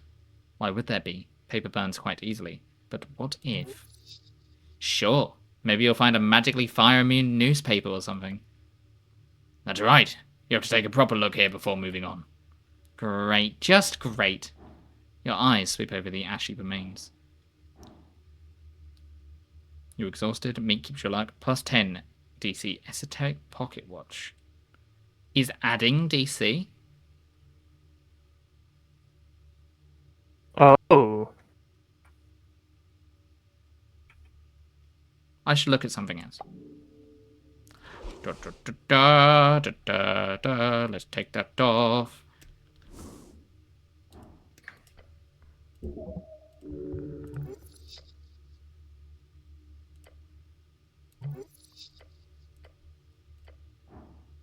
It was. Interesting. I mean, we'll give it to Viskin. That was lucky. That wasn't lucky, actually. We were fine. Among the mess, you notice something solid. Moving away a pile of burnt magazines, you discover a paper completely unharmed by the flames. It's a bit dirty, but a quick shake reveals the title. The Undercommon. For fuck's sake. This paper is cursed, I tell you. We spent a fortnight fishing these bad boys out of the sewers last year. What kind of asshole thought a magically indestructible newspaper was a good idea? There's a faint, tealish outline on the paper. Not quite glowing in the dark, but almost. Can't even be burnt? Nope, not even magic flames. Is it any good? Glance at the magazine. The Zine? No, it's shit. The magical elven brooch was damaged, but not this? Immunity to fire damage sure is something, huh? Put the magazine away and look somewhere else. I mean, to be if fair, that's you would want to protect the paper against fire, because that seems like a very obvious way of getting rid of it. True. Glint Without Gold, the story of Buddy Filter. The differences, how to explain you are not a halfling, part 3. Top 10 cantrips to manage your co-workers. A popular fanzine, shoddily printed and filled with letters, fanfiction, and reviews, is essentially a collection of writing from various fans of local theatre shows, musical artists, and nerdy activities. This issue seems to be full of info about LARPing, which is taking the youth by storm. The Zine is infamous for accidentally releasing issues in indestructible paper. A legal battle is being fought over the difficulty in removing them from circulation. You cannot destroy this magazine no matter what you do. Accidentally? Imagine that's their claim. You see an iron door underneath rubble and soot. Laid in the passage, the iron door has fallen off its hinges. Look at the corners, they're bent. Look at the bent corners of the door. An incredibly high temperature must have been involved to cause this door to bend like this. As it bent outwards, so clearly the origin point of the explosion was in the back.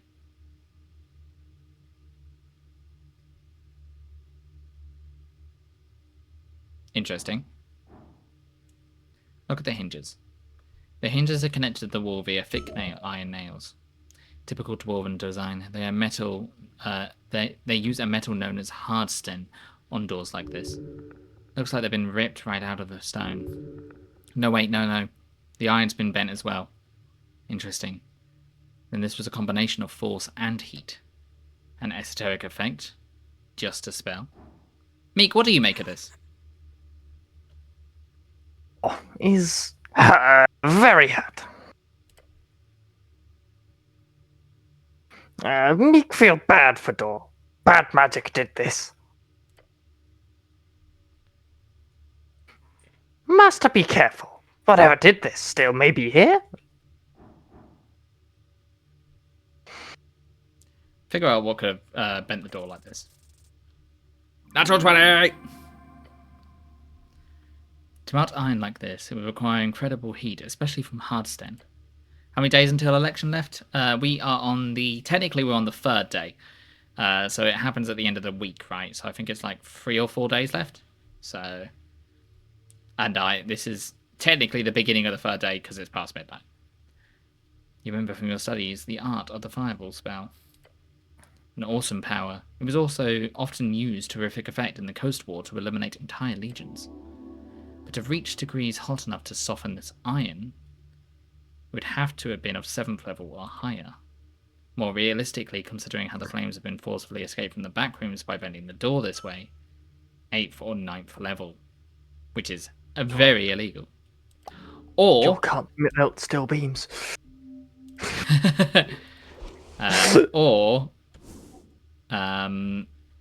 Several explosions could probably do that if it had the same effect. Not just Yeah. a powerful spell, but a lot of not so powerful spells. Mm. Oh, some money.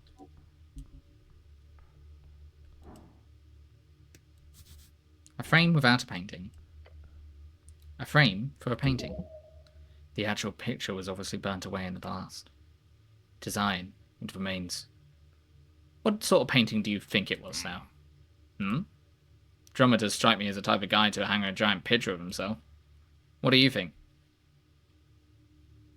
Self-portrait sounds about right. These bird folk only care about themselves. Maybe his wife and kids. I bet it was a painting of a door. That would be funny.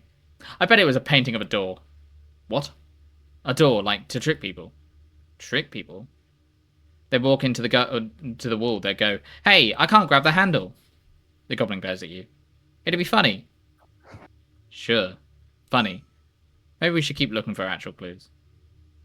Oh, he's You saying this 100% burn? been got. He's 100% been got by a door, a painted door before. Saying this bird painting is not a clue. Fuck it, sure, it's a clue. It lets out a big sigh. Why not? I don't like paintings. That's a strange thing to think. Paintings are great opportunities to show off your visual aesthetic. Sad to see it ruined like this. Yes, it is a tragedy. All art is sacred. You have no way of knowing it was even beautiful. It could have been some horrific abomination of a painting. There is beauty in all art. Drivel. Such anti-canonical thought is exactly why art has lost its meaning. It was more like just an LR who pays for. It was more likely just an LR who pays for actual art these days. LR, common shortening of light reflection, referring to the image capturing method of using the mirror cantrip and light cantrip simultaneously in order to brand a surface with a perfect visual representation of whatever the mirror is reflecting. It's a popular and cheap alternative for paintings. LR, magic paintings. Looks super realistic. Very popular these days. Suckers, that's who. Look closer at the frame. Iron, melted to hell, but still somewhat intact. What were you manning about? That's just so many of them had such visceral reaction against art. Surprised. I don't think they were having. Yeah, they had opinions on art. I don't think they necessarily had against art.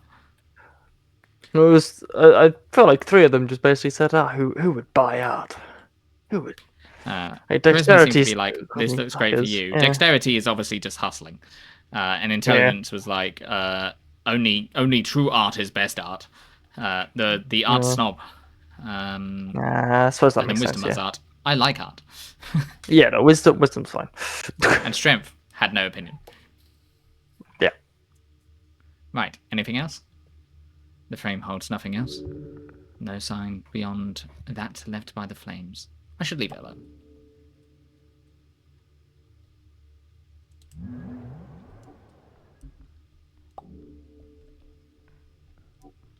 It is.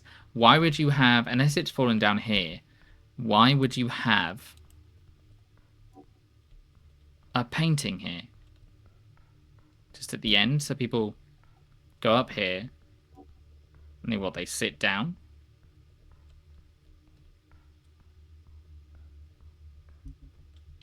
That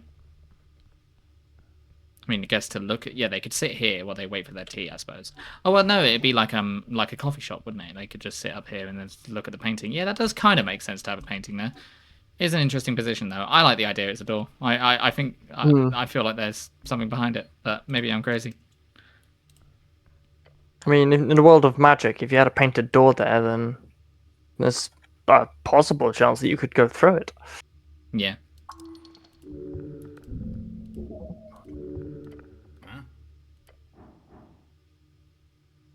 Even with Snell, this is really heavy. There's something interesting here. However, make sure you look around first. Okay, I have looked around first. Let's slightly alter us. Oh yeah, you won't take off your helmet, I forgot. Strength. Okay, what's lowering my strength? This is lowering my strength. Okay. +1 strength, +1 intelligence. Sure. What does this give me? It gives me con and wisdom.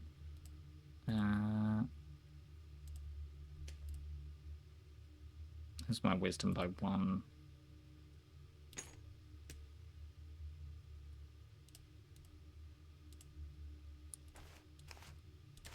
Newspaper.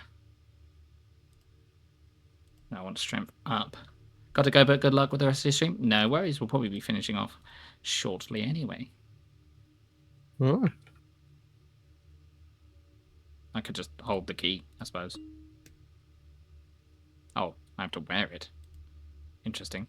Oh, it's one of these. Okay. We'll take off the Esoteric pocket watch and we'll just wear the Paladin's insignia, I guess. Feels a bit. Alright, let's go. +0. Fuck. You make your best attempt, but the big block of scorched wood just won't move. Damn, the goblin says, panting. Heavy. Again. I'll use a shard for this. There we go. You grab the fig table with your gloved hands, gripping it firmly, strongly. Snell copies from movements. On 3, 1, 2, 3. Flip the table.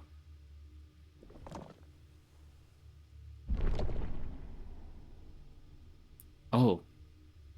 There's someone there. You stare into the dark corner of the tea shop.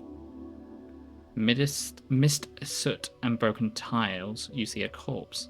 It almost disappears into the destruction around it. An aura of sorrow. This is pure tragedy, beyond any imaginable degree. It's a... Snell stares at it. He is silent. Give him a second. He'll appreciate it. Gods be good. Huh. Lower your head in respect. Spend a moment next to Snell in silence, your thoughts landing on the disfigured remains. It haunts you. The corpse appears completely charred to you. Such destruction would make it very difficult to identify.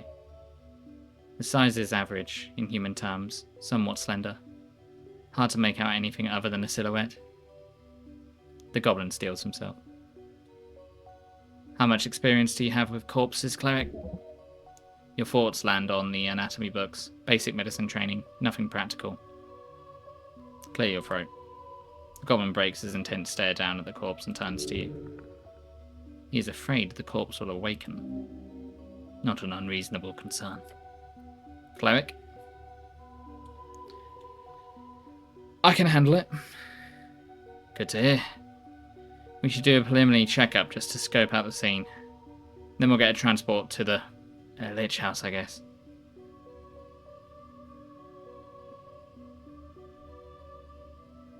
I don't know if I want to send it to Viskin. I like the music here too. A preliminary checkup, huh? Uh-huh. He is barely listening to you. I'll check the head, you, check the hands or something. He's keeping a healthy distance. The goblin is afraid. He does not want to touch the corpse. You feel bad for him. Step up. You take a few careful steps up to it. Kneel down. Seeing it up close causes you to shake.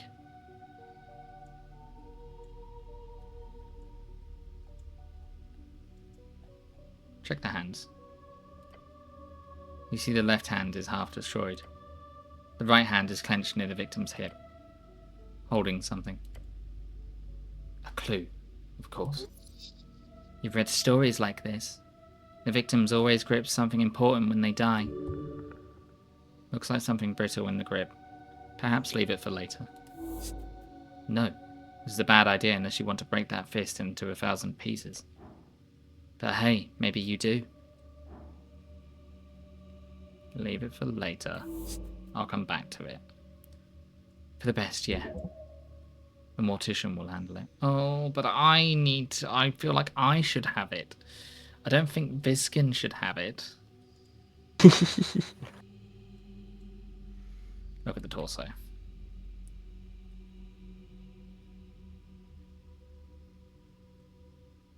Sorry, I'm just looking over my spells. A dark mass, once skin, now appears to be but a solid mass. Does not even smell. The intense heat caused rapid muscle contraction, freezing the woman in place. She placed herself in this position, most likely to take cover from the explosion. Nothing but blackened, brittle carbon residue. However, you are quite certain this was a woman. The mortician will have to determine that. Whatever led her to this corner is quick. Woman, unknown age. She crawled up into this position moments before the explosion. She did not suffer. Got it. Good info. He leans in slightly closer. Too far to see anything. The poor goblin. Check out the head. Not much to see. Fire's burned off everything. No pain. This was an instant destruction of mind and soul. You sense it by looking at this twisted husk of a person. It was a quick death. Got to be good. The thought of one moment being here and another being not causes your stomach to churn. While charred beyond recognition, the skull itself is fairly intact. The mouth is intact. Good. And why is that good exactly? So you can have someone to talk to, of course. Speak with dead. It requires an intact mouth from the corpse to successfully mimic speech. Even in this condition, the corpse should be a valid target. Do I notice anything else? A good question. Looking for distinguishing features, you do notice something interesting. The ears. Ears? Ears. Look at the ears now. He squints. Barely there, what about them? Look closer. Sure, what am I supposed to... He tilts his head. Oh. Oh. Wait. Despite barely keeping a recognizable form, what remains of the ears have a peculiar shape. They're sharp. Pointy. Oh. Pointy ears. He looks around. There's only one humanoid creature on the coast with this body size and pointy ears. Not an orc, not a gnome, and not a human. The goblin takes a step back. No chance. Denial for both of you. It's unbelievable, but just the concept of such a rare creature being found in this second-rate tea shop. There is no doubt. Oh no. Your companion glances at the corpse. His head then slowly turns towards you. Oh no. Oh dear gods. It's a damn elf.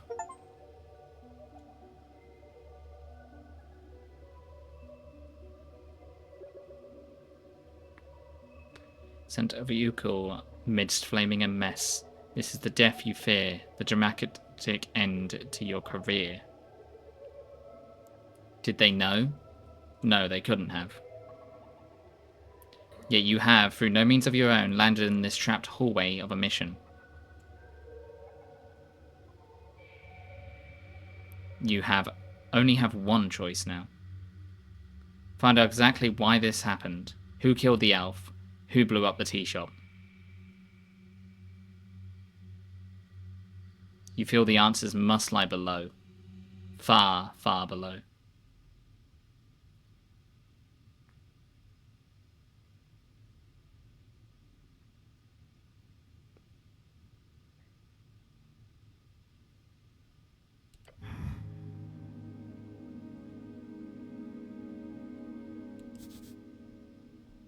Your eyes follow the towering dark knight as he walks past, heading down the stairs. Duck, a waterfowl common in the Skani Lakes. Duck, nickname for a warrior who fell in honourable combat and then later revived. Sort of a synonym for coward, but not necessarily. Many roam Skani. Their horrific legends tell of the great evil duck up in Toll's Pass. Any Earthguard member who slays such a beast is rewarded with a title of Duck Slayer. Duck, scary things. They used to chase you when you were a kid out in the country. We are about to get into ads, and I don't know when I can stop.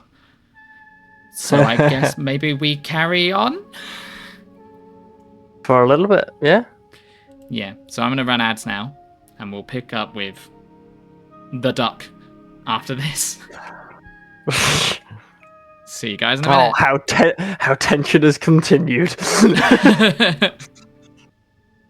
Is it actually a duck or not? I haven't been paying attention. Well, it doesn't look like a duck, does it? Doesn't Looks look like a knight. duck. Yeah. I don't think it's an actual duck. I don't know. I think he's a duck. Welcome back, everyone. We're debating what a duck is. Let us continue. It's Donald. Donald has returned. Somehow Donald's returned. Oh, he's so cool, but at the same time, his name is the Duck. Oh God. Okay. The body is secured. Good, good. The power man answers behind his desk. Snell leans against the iron slab, his eyes fastened upon the elvish corpse across the chamber. I think I expected a dwarf. Huh? A dwarf? What? Why? The tea shop used to be a gathering place for the Asgars. My first thought was of infighting or political assassination. But an elf? There's like 3 of them in the entire city. What should I say? Just share your feelings. Asking about it, like how fucked you both are. This is a mess. A right fucking mess. Should be easy to identify an elf, right? You'd think that. I'm guessing it'll be impossible. I don't like Viscan. We shouldn't have brought the elf here, whispers the pale man doesn't overhear. Look, I'll say it again, he's a weirdo. But the old lady has a deal with him. So for better or worse, he's our guy. The connection here is interesting. They're both strange entities here in this city. This is above my rank. But I don't see anyone jumping at the chance, so... You're still serving the old lady for now. So what now? He takes a deep breath. The goblin does not look forward to reporting all of this. Have any remaining clues in the tea shop? Then we report to Lady Sageleaf. He snaps his fingers. ASAP. ASAP means as soon as possible. Silly modern slang. Also a popular brewery in the Log District called Arnold Sleepy Armageddon Place. And that's not a joke. You hear the pale man clear his throat across the circular chamber. Cleric, I'm finished with my report. Ooh. I want to check out the corpse again. Ah, yeah, you obviously want to do the thing. What thing? You know, the thing. He holds up his hand to his mouth and mimics talking. Elaborate. He groans. You know, you thing you clerics do with the corpses. What's it called? When you speak with the dead? You never had a chance to cast Speak with Dead before coming here. The spell? Speak with Dead? Oh, it's just called that. Right, that's the one. Yeah, that... Right, that is a thing I am somewhat capable of doing. He squints. Phrasing it like that doesn't evoke trust in your abilities, cleric. You get 5 questions from that spell, right? With that, you should be able to figure out who, what, why, and when, and so on. Perhaps Viskin can tell you something about that spell?